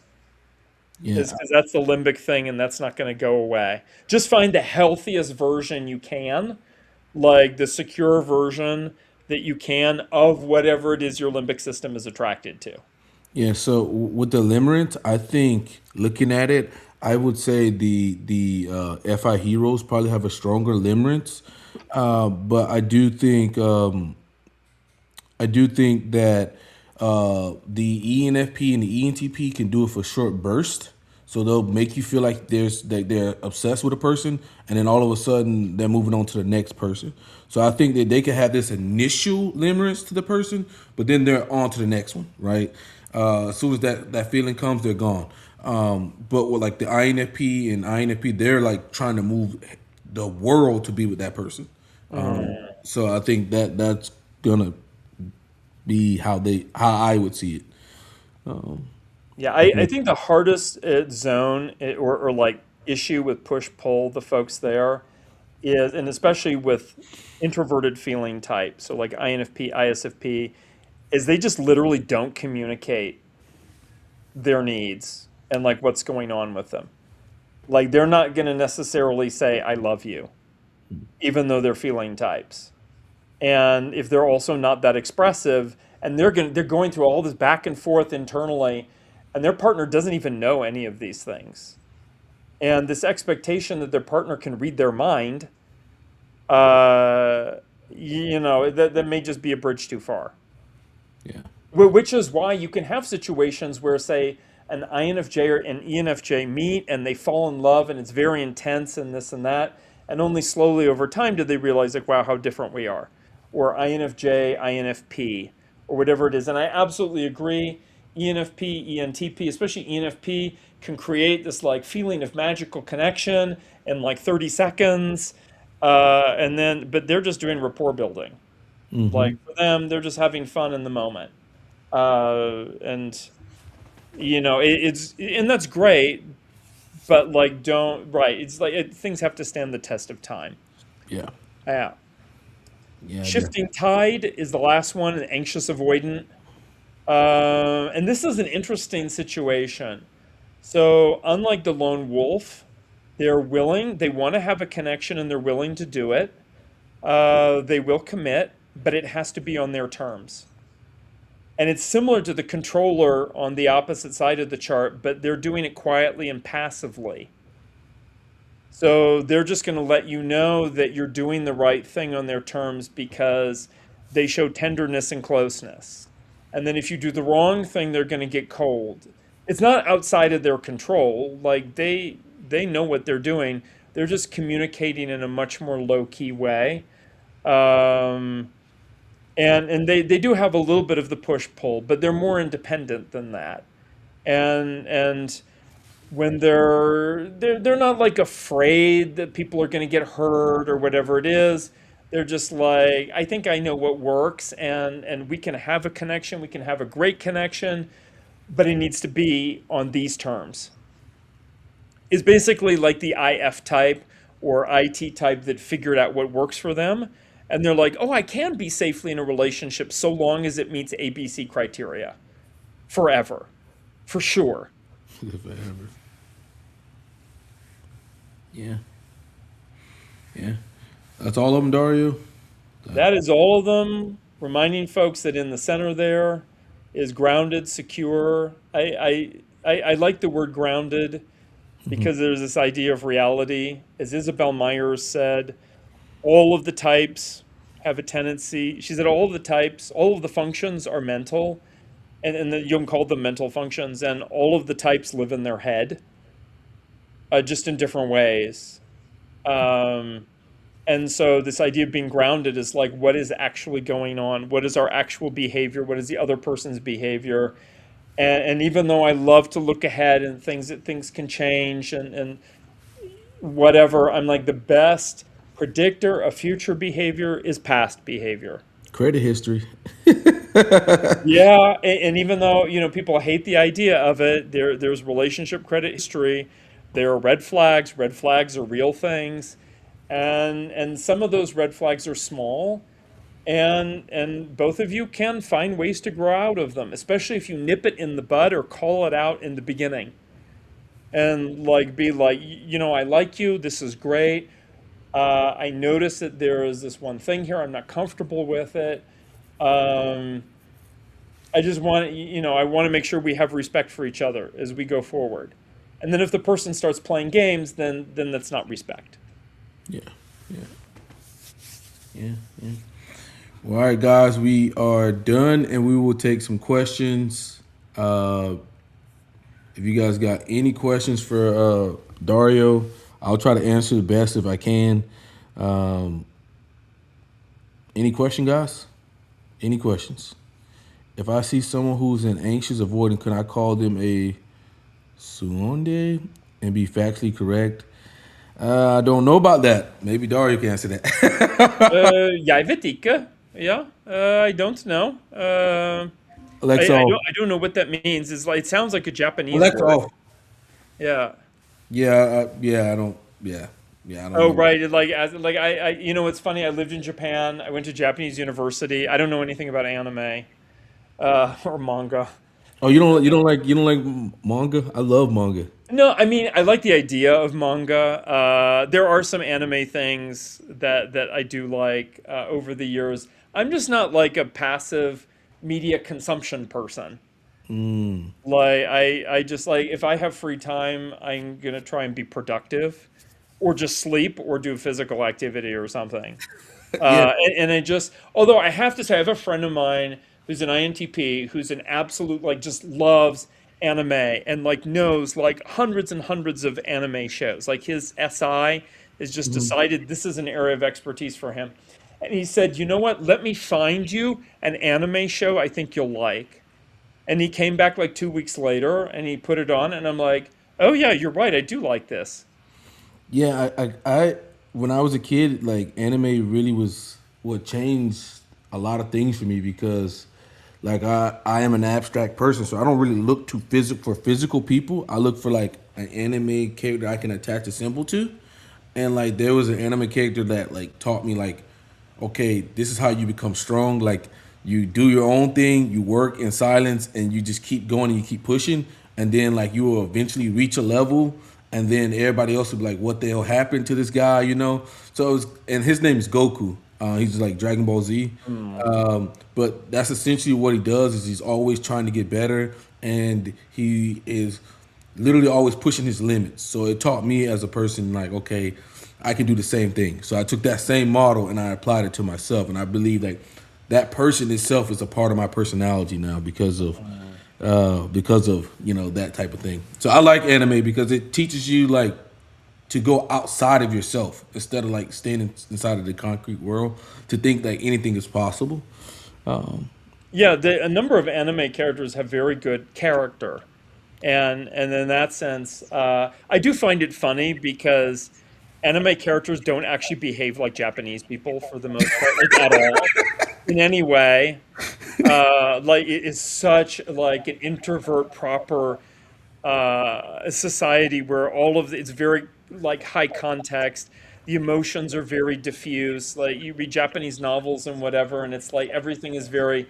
It's like super IF culture, and then you have these characters like screaming and jumping around and crying and this. I'm like, I have never seen a Japanese person do any of that, like ever in my life.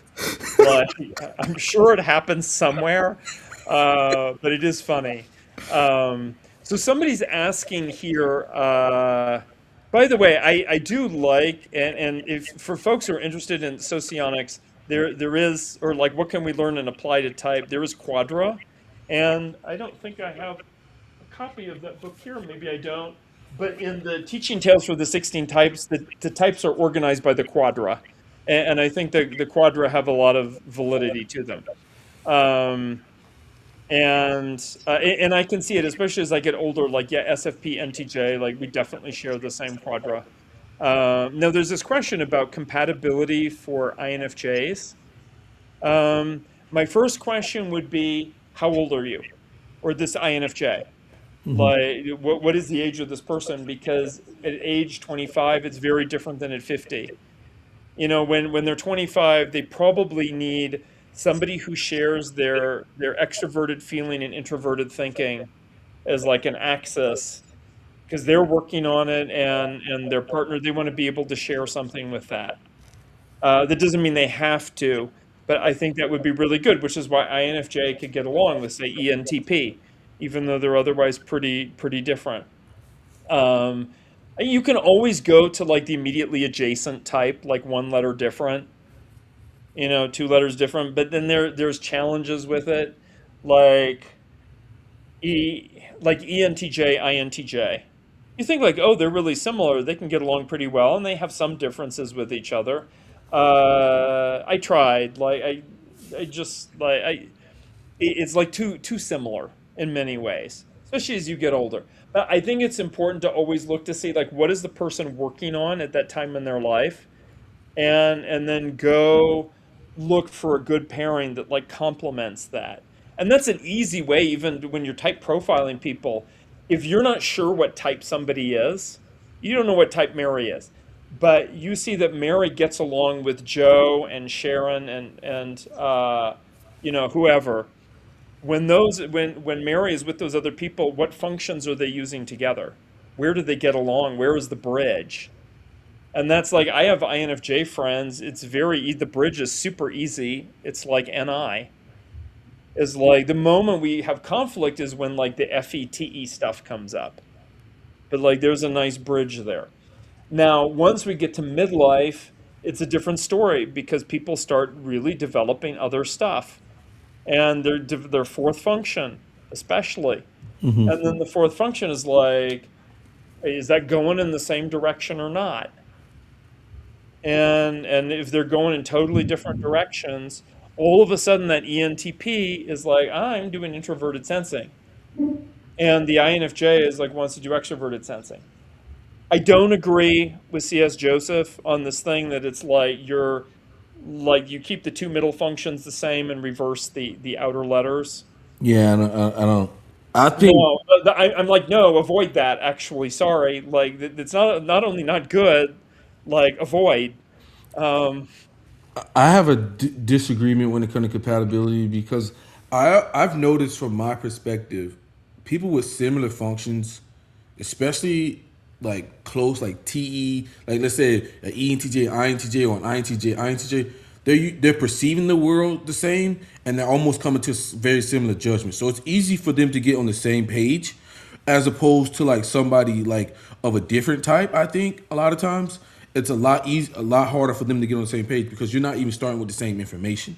Like for me with my girlfriend, we don't even start with the same fucking information. You know, she's NETI. You know, like we're going two different roads here. Like we're not even starting with the same information. So we gotta like start at the base and try to work up because my brain's thinking NI, her brain's thinking NE, and then she's thinking TI. I'm thinking, what does this shit work? So we're not even grasping at the same information. So I disagree with like, you know, other people's perspective or stuff like that. not that it can't work. I mean, I said avoid, and I'm being a little, a little dramatic about that.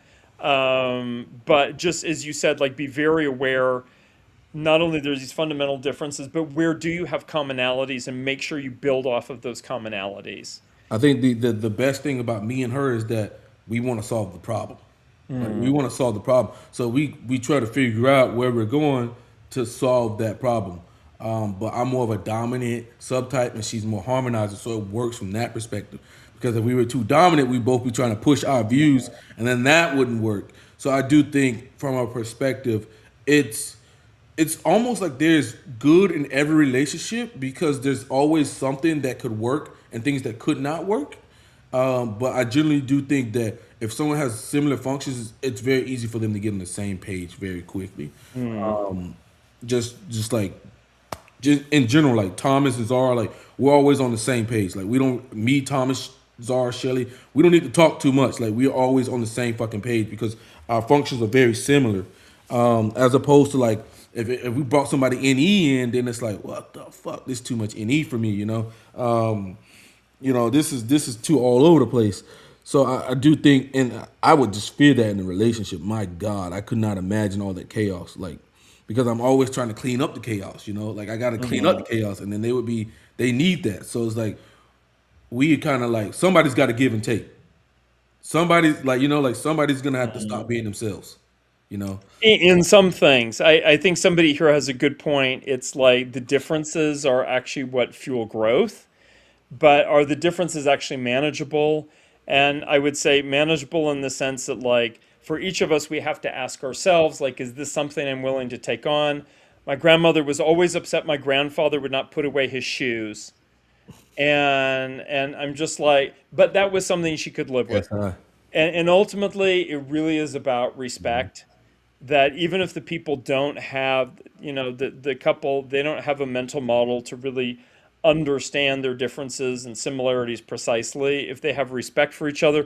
This has been shown before. Like, what is it? What are the markers of career, or like, not career, or relationship satisfaction?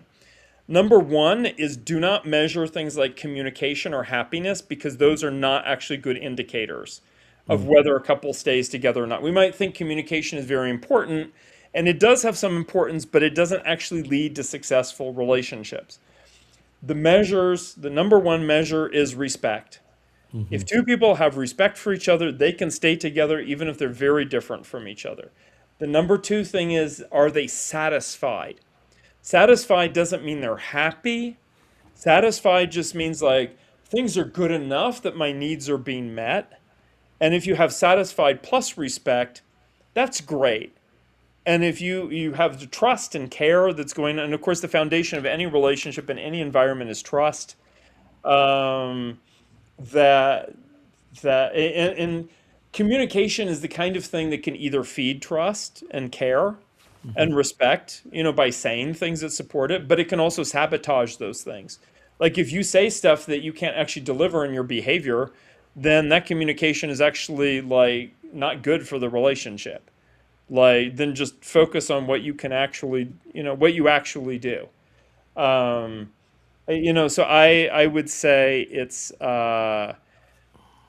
Yeah, then somebody pointed out like camaraderie, of course, is, and then the romantic compatibility, and that's why we go back to the beginning. Is there like physiological, it's like the physiology, the biology, is that there? Are they excited by each other even when their looks fade? Do they have shared goals and values? I mean, sensing types will ask questions like, we're from different social classes. Are our families really going to get along? Like, we don't live in the same city. Like, how are we going to manage this? Those are like really practical questions. And I believe they're good questions to ask. And there's a lot of NFs would be like, oh no, love can overcome anything. I mean, it can potentially. Um, Just like I could build a rocket to go to the moon, but that doesn't mean I'm in theory, but that doesn't mean I'm really capable of that. Um, so yeah, measurement for secure relationships. The physical chemistry is important, but trust, respect, that those are really, really critical. And you can have respect for somebody and not feel anything for them romantically. Like that's, in fact, over time, the hormones of love, like PEA, phenylethylalamine, and whatever, oxytocin, and so on, like those move around. Those ratios change.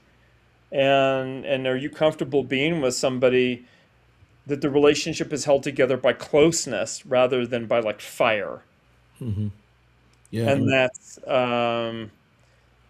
and I would say seen from the other person's perspective, even though we know, but one of the things I've learned so much revisiting type over the years, no matter how much I think I know about type, I'm reminded at times of how truly different our experiences can be.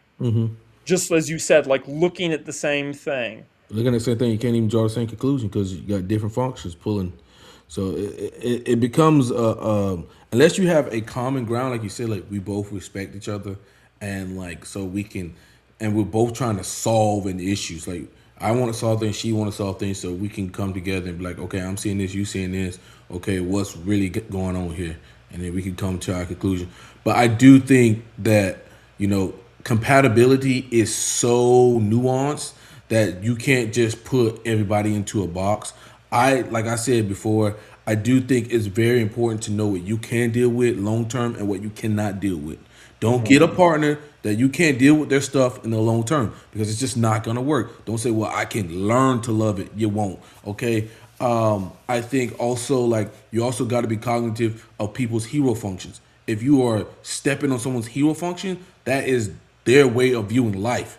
Like they can only like that's why I said like ENTP, INTJ. That's a little problem there because NI is gonna be murked up by NE, and NE is gonna be murked up by NI. That somebody's got to give and take. Someone's got to give up their hero function, and Mhm. you're giving up the essence of a person, or like they got to figure it out. And I do think that becomes a problem.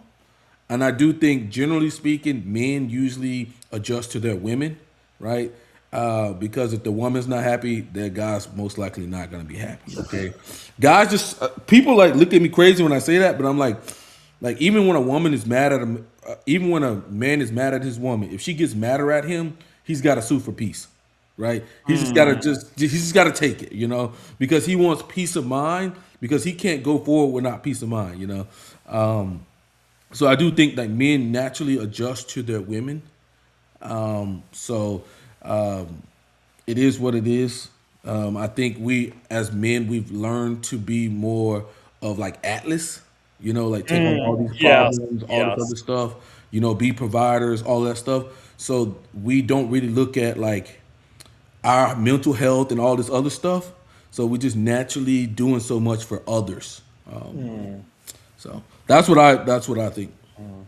There's just I agree. They're very much, and I think Atlas is a great metaphor there. Very true. Somebody brought up about how physical attraction plays a huge role in relationships. There's the wonderful like T-shirt experiment that's out there, and we know from the T-shirt experiment and others inspired afterwards that one of the strongest predictors of physical attraction is whether their immune system markers are complementary, like different. So two people who have the same main immune markers probably won't even, they won't like how the other person smells. They don't want to be around them.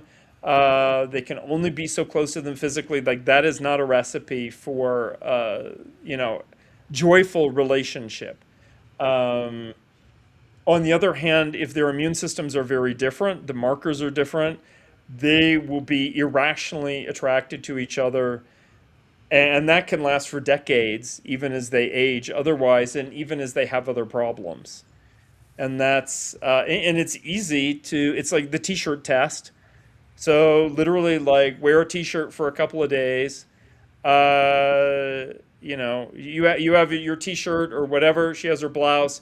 Like trade after wear them for a few days, like over a weekend, then trade them. Like you're gonna know anyway. But it's amusing that that's like a definitive thing. Like if you don't like how the t-shirt smells or the blouse smells, like that, it ain't gonna work.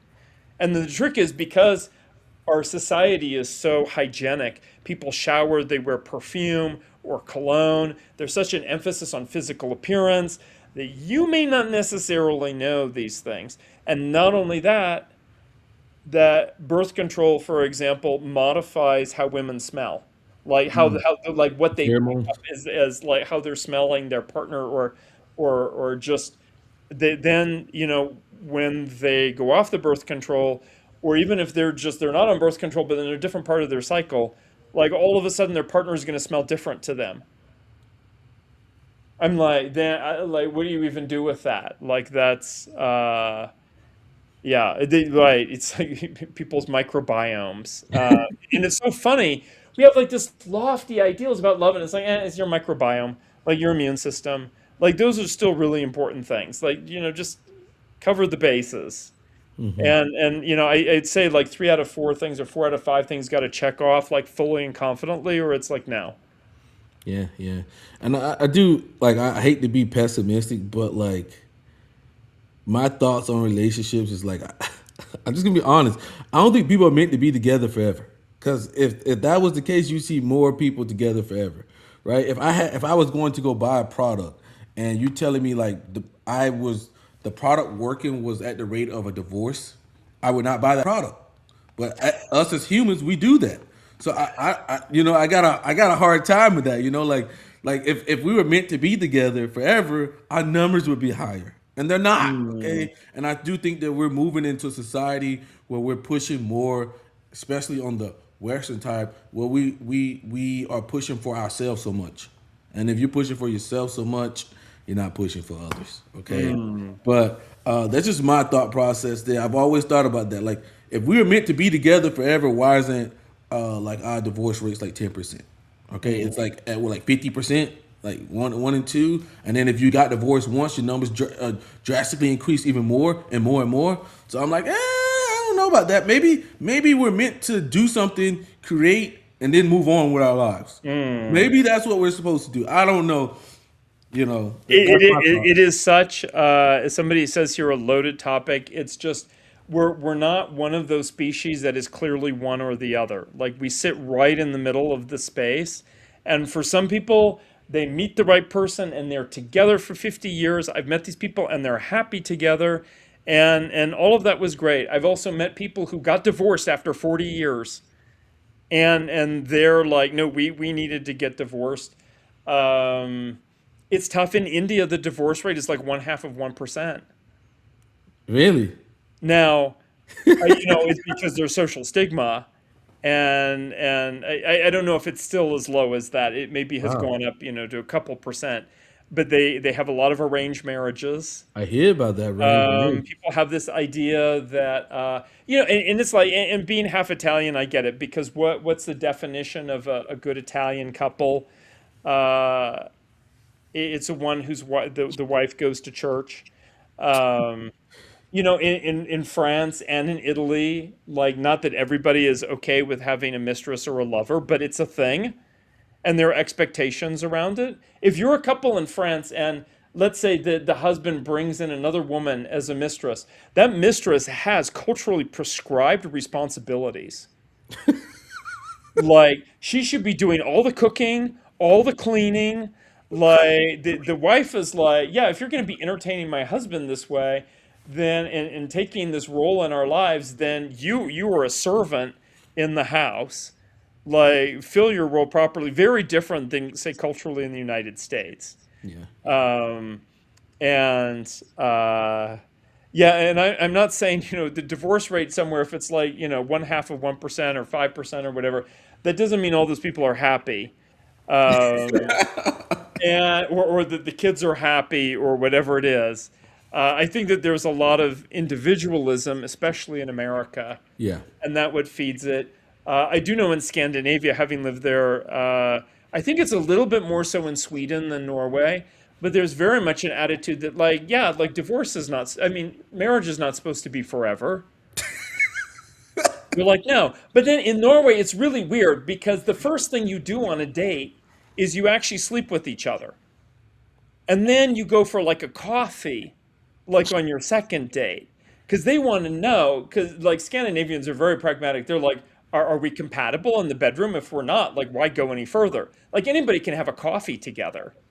But in America, like, yeah, there are people who do that, but that's frowned upon. It's like, no, no, no, you're supposed to, like, oh, I only sleep with somebody on the third date or the fifth date or until we're engaged or like whatever it is. Scandinavians are like, why would you do that?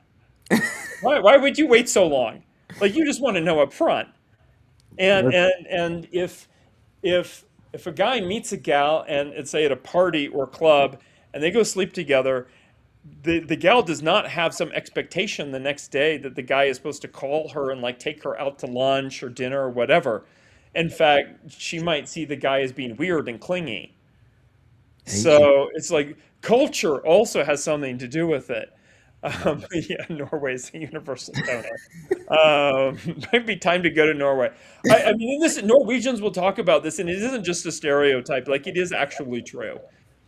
But there is also a lot of avoidant behavior in Scandinavian countries, and Yeah. that's everybody. I mean, if you even make too much noise in public, people will give you the death eye.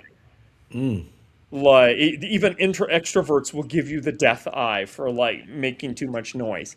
So it's ain't nobody going to Scandinavia.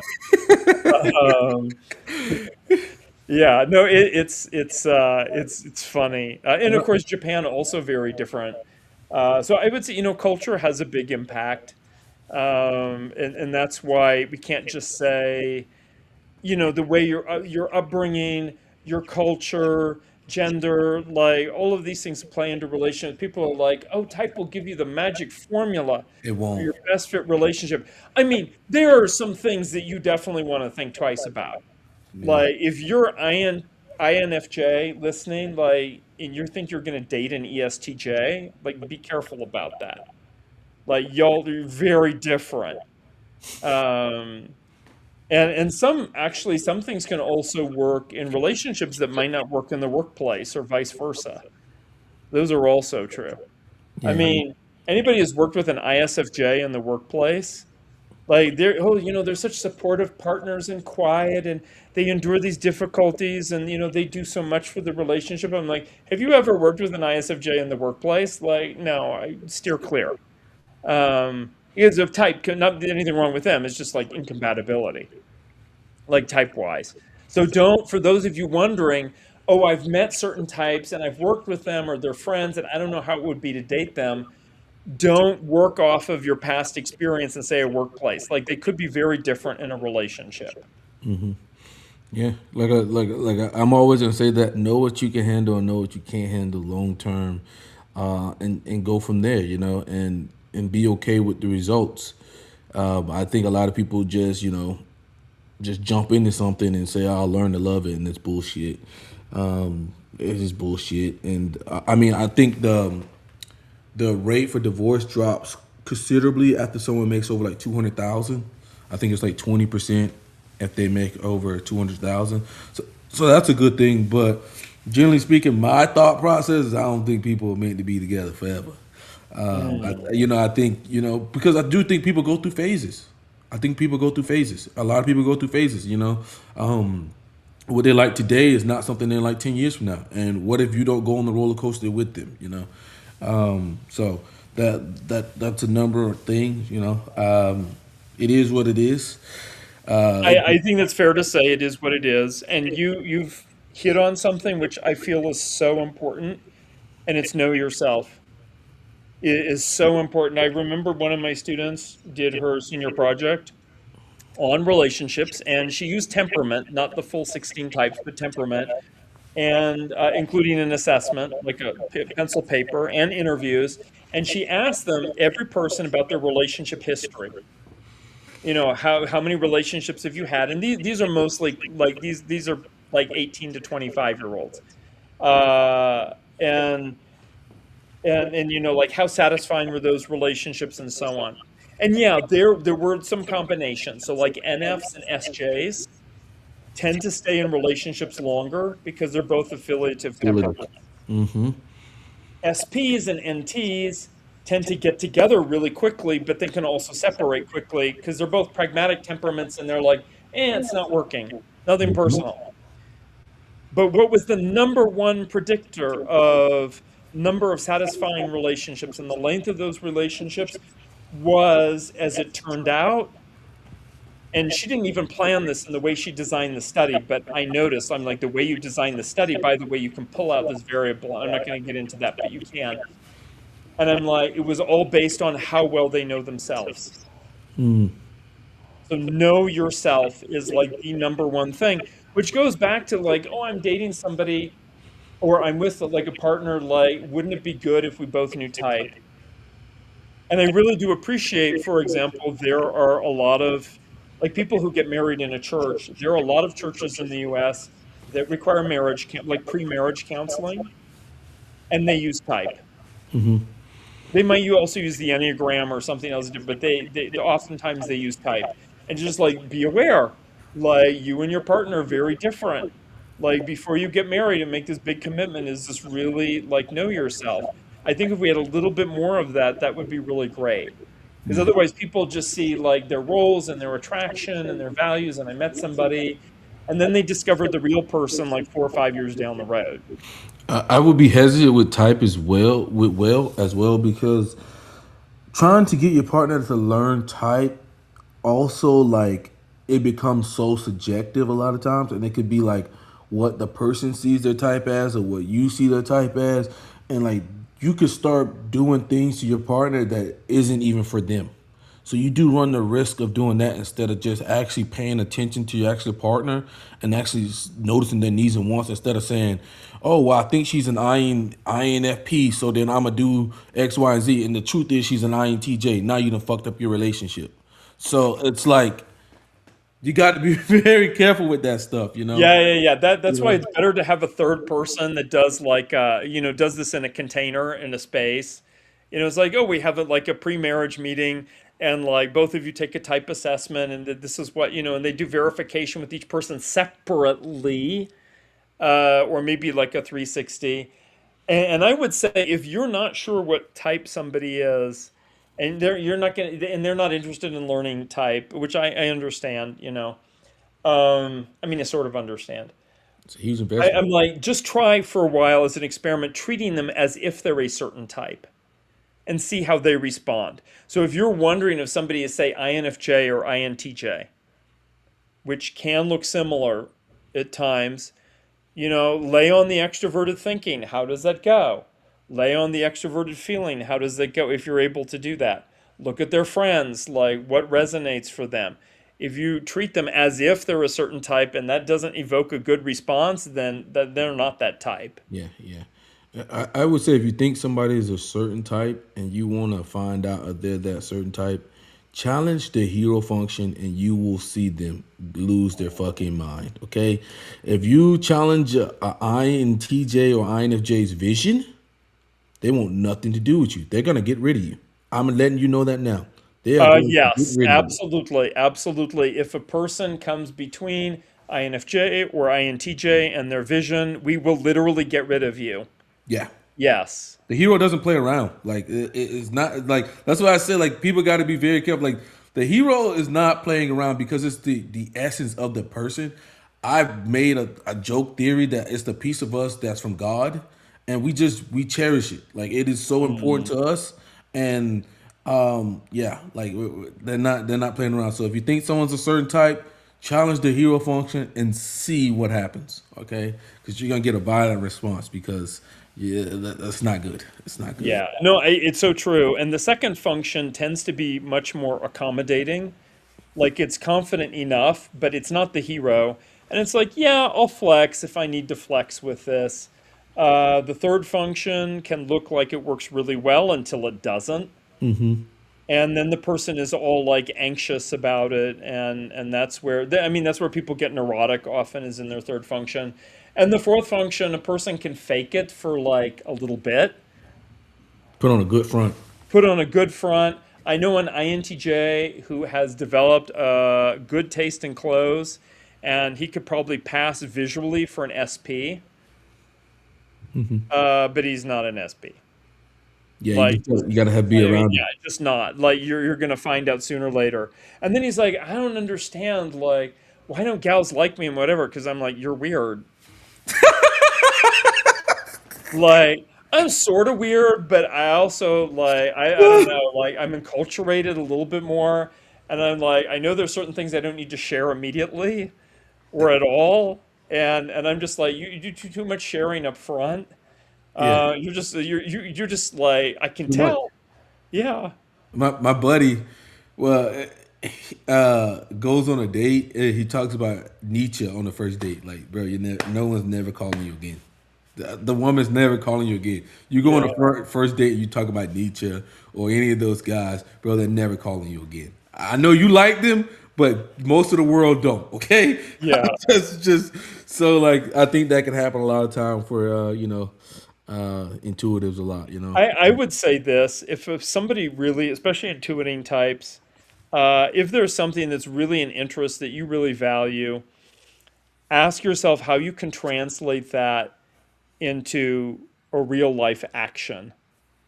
Like if you love nihilism or existentialism or INTJ, so stoicism or whatever, like how does that actually translate into your to something behavioral? Like take it seriously. Like yeah, you can talk about it down the line, but like how would you actually live that? How would it show up? And the example I think of is like and NFs are good at this because they'll be like, I'm not going to talk about death. I'm just going to take my second date to a romantic cemetery picnic. Oh no. And so that may not work out at all. But sometimes NFs are like, no, I'm going to deliberately do that as like a screening thing. But they're like, let's just like live it out and see what happens. And at least it's imaginative. At least there's got some imagination there.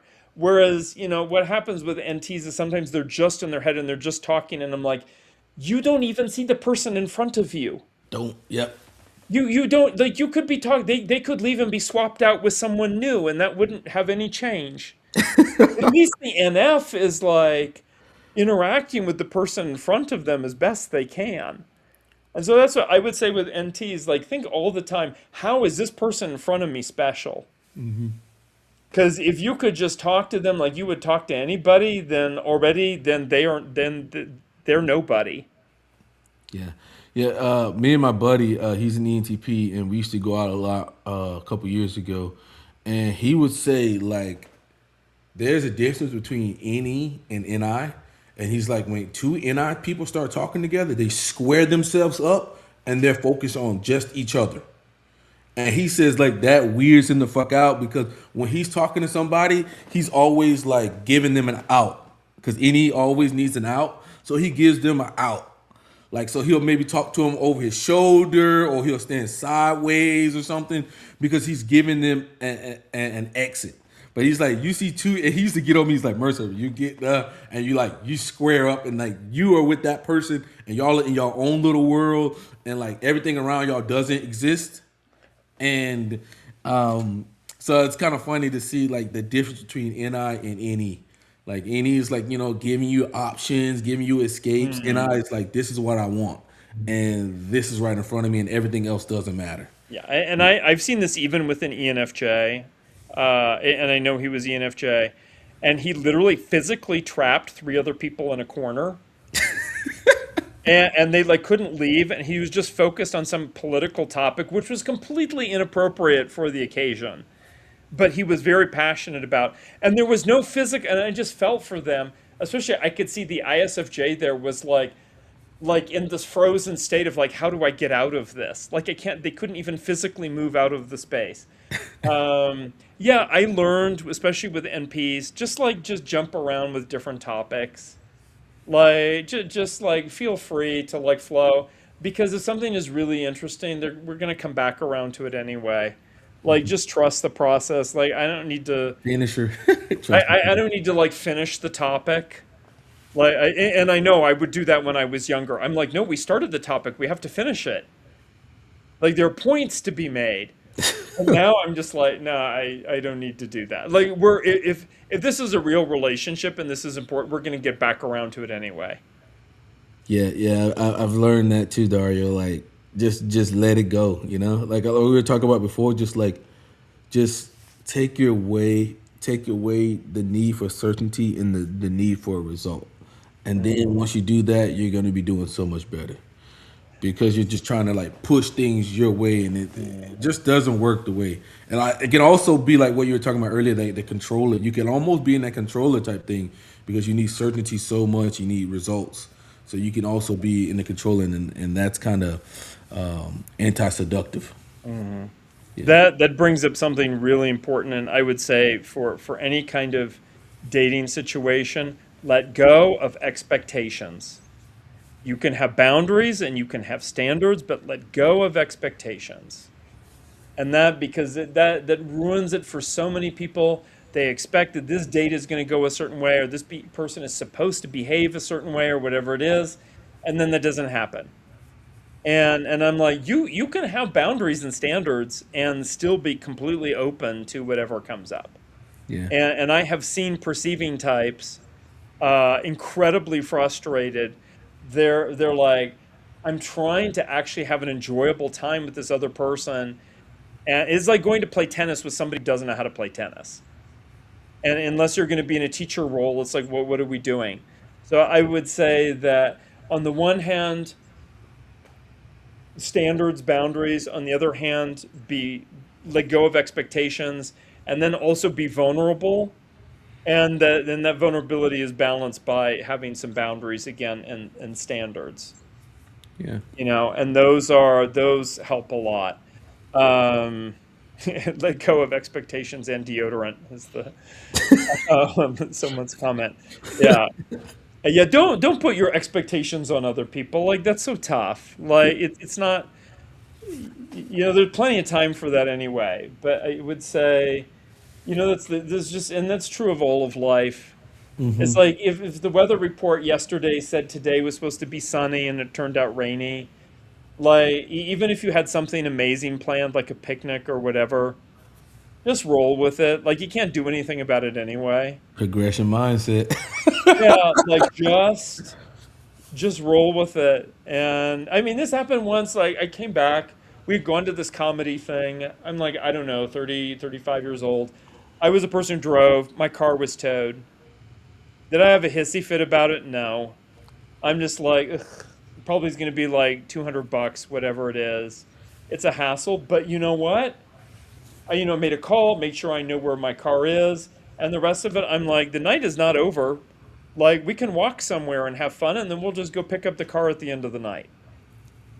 And it was just like letting go of, and I'm not saying I do this all the time, but like just let go of whatever we think needs to happen. And I think for judging types, that's particularly difficult.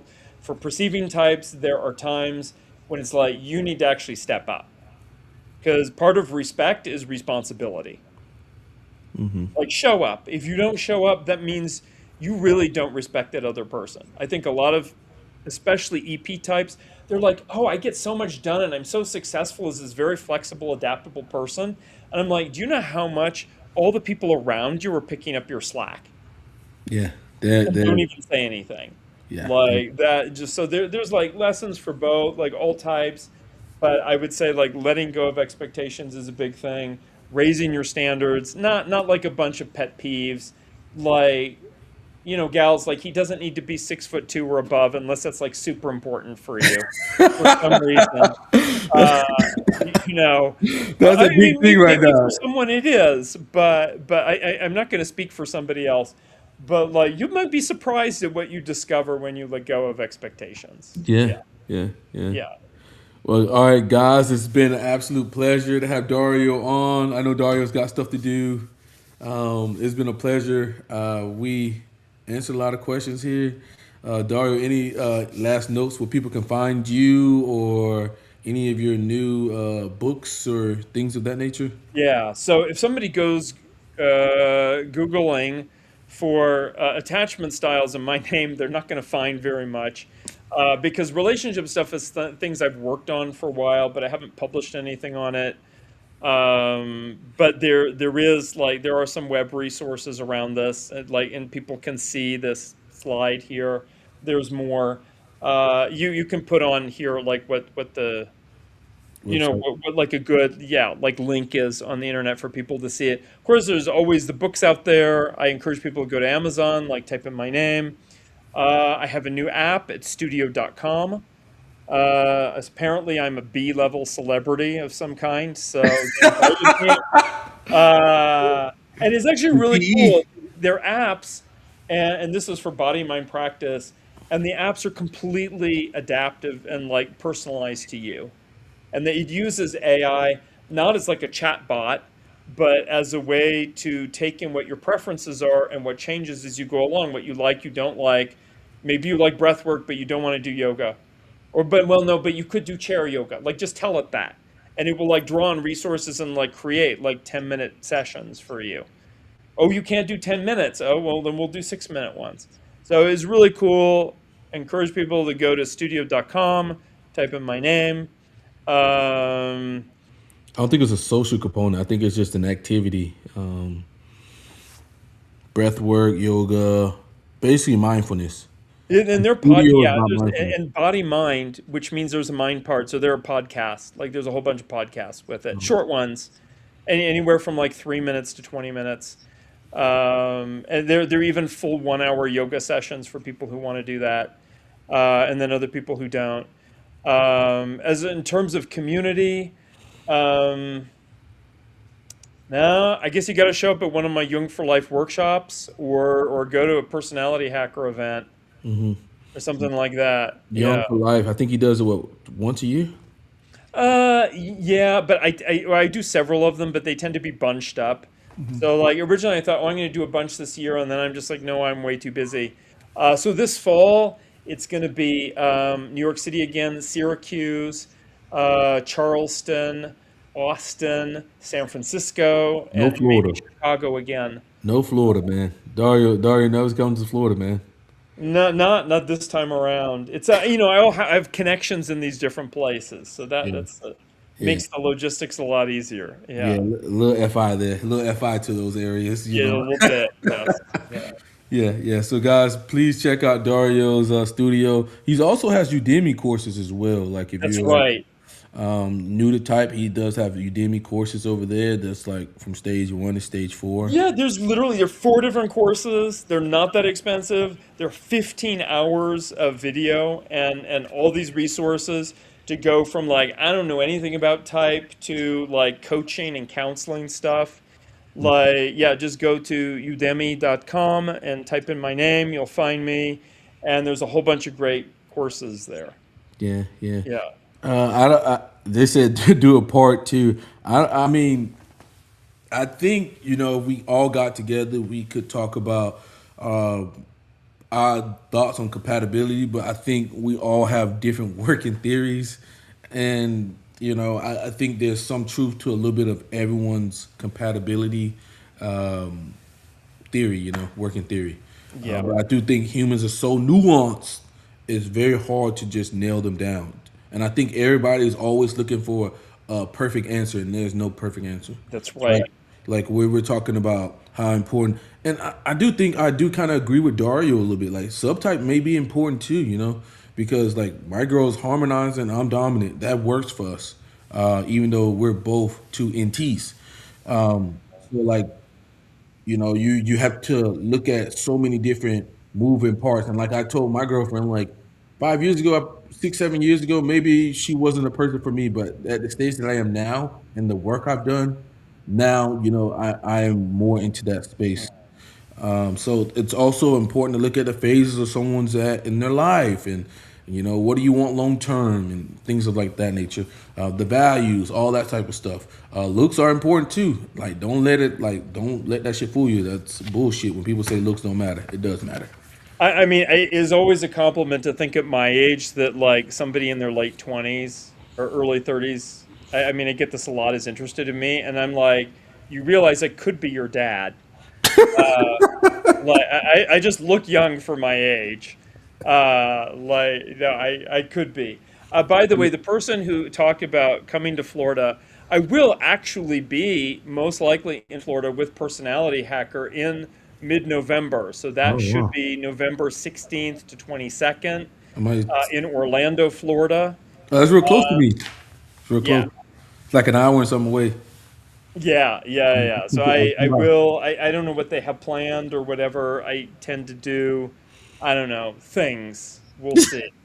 Well, I mean, Personality Hacker is run by ENFP and ENTP, so they decide at the like literally the last minute what we're doing. That drives me crazy. Yeah, Yeah, it drives me yeah. crazy. I can't do Thanks, that. man. I really appreciate it, and all of you who came, thank you. All right, guys. All right, it was been a pleasure. We're gonna get out of here. Thank you, Dario, again. We'll get all of his stuff in the comments. Definitely check out his books. Like I said, his books are the best sources I've seen, and it's not all this ambiguity with explaining the functions or just type in general, which I think the TI DOMs have done for type. They've made everything ambiguity, and like you don't know like what this is or this, and then maybe this overlaps into this. Dario separates it perfectly, and yeah, he's been one of the best. Like for me personally, for me, yeah, definitely. Yeah, Yeah. thank you. That Yeah, was a book. I'm like, oh, it makes sense. and I got to thank Linda Behrens and all of the people, all the boomers and in the type community, most of whom have passed on, and doing some incredible work and just bringing all of that together over the years. And I would not have thought when I remember the first night I was introduced to type, they'd be like, yeah, dude, like 35 years later, you're still going to be using type. I would not have known. Yeah. Yeah. All right, Dario, we can get out of here, guys. Peace out, guys. Peace, everyone. Cheers.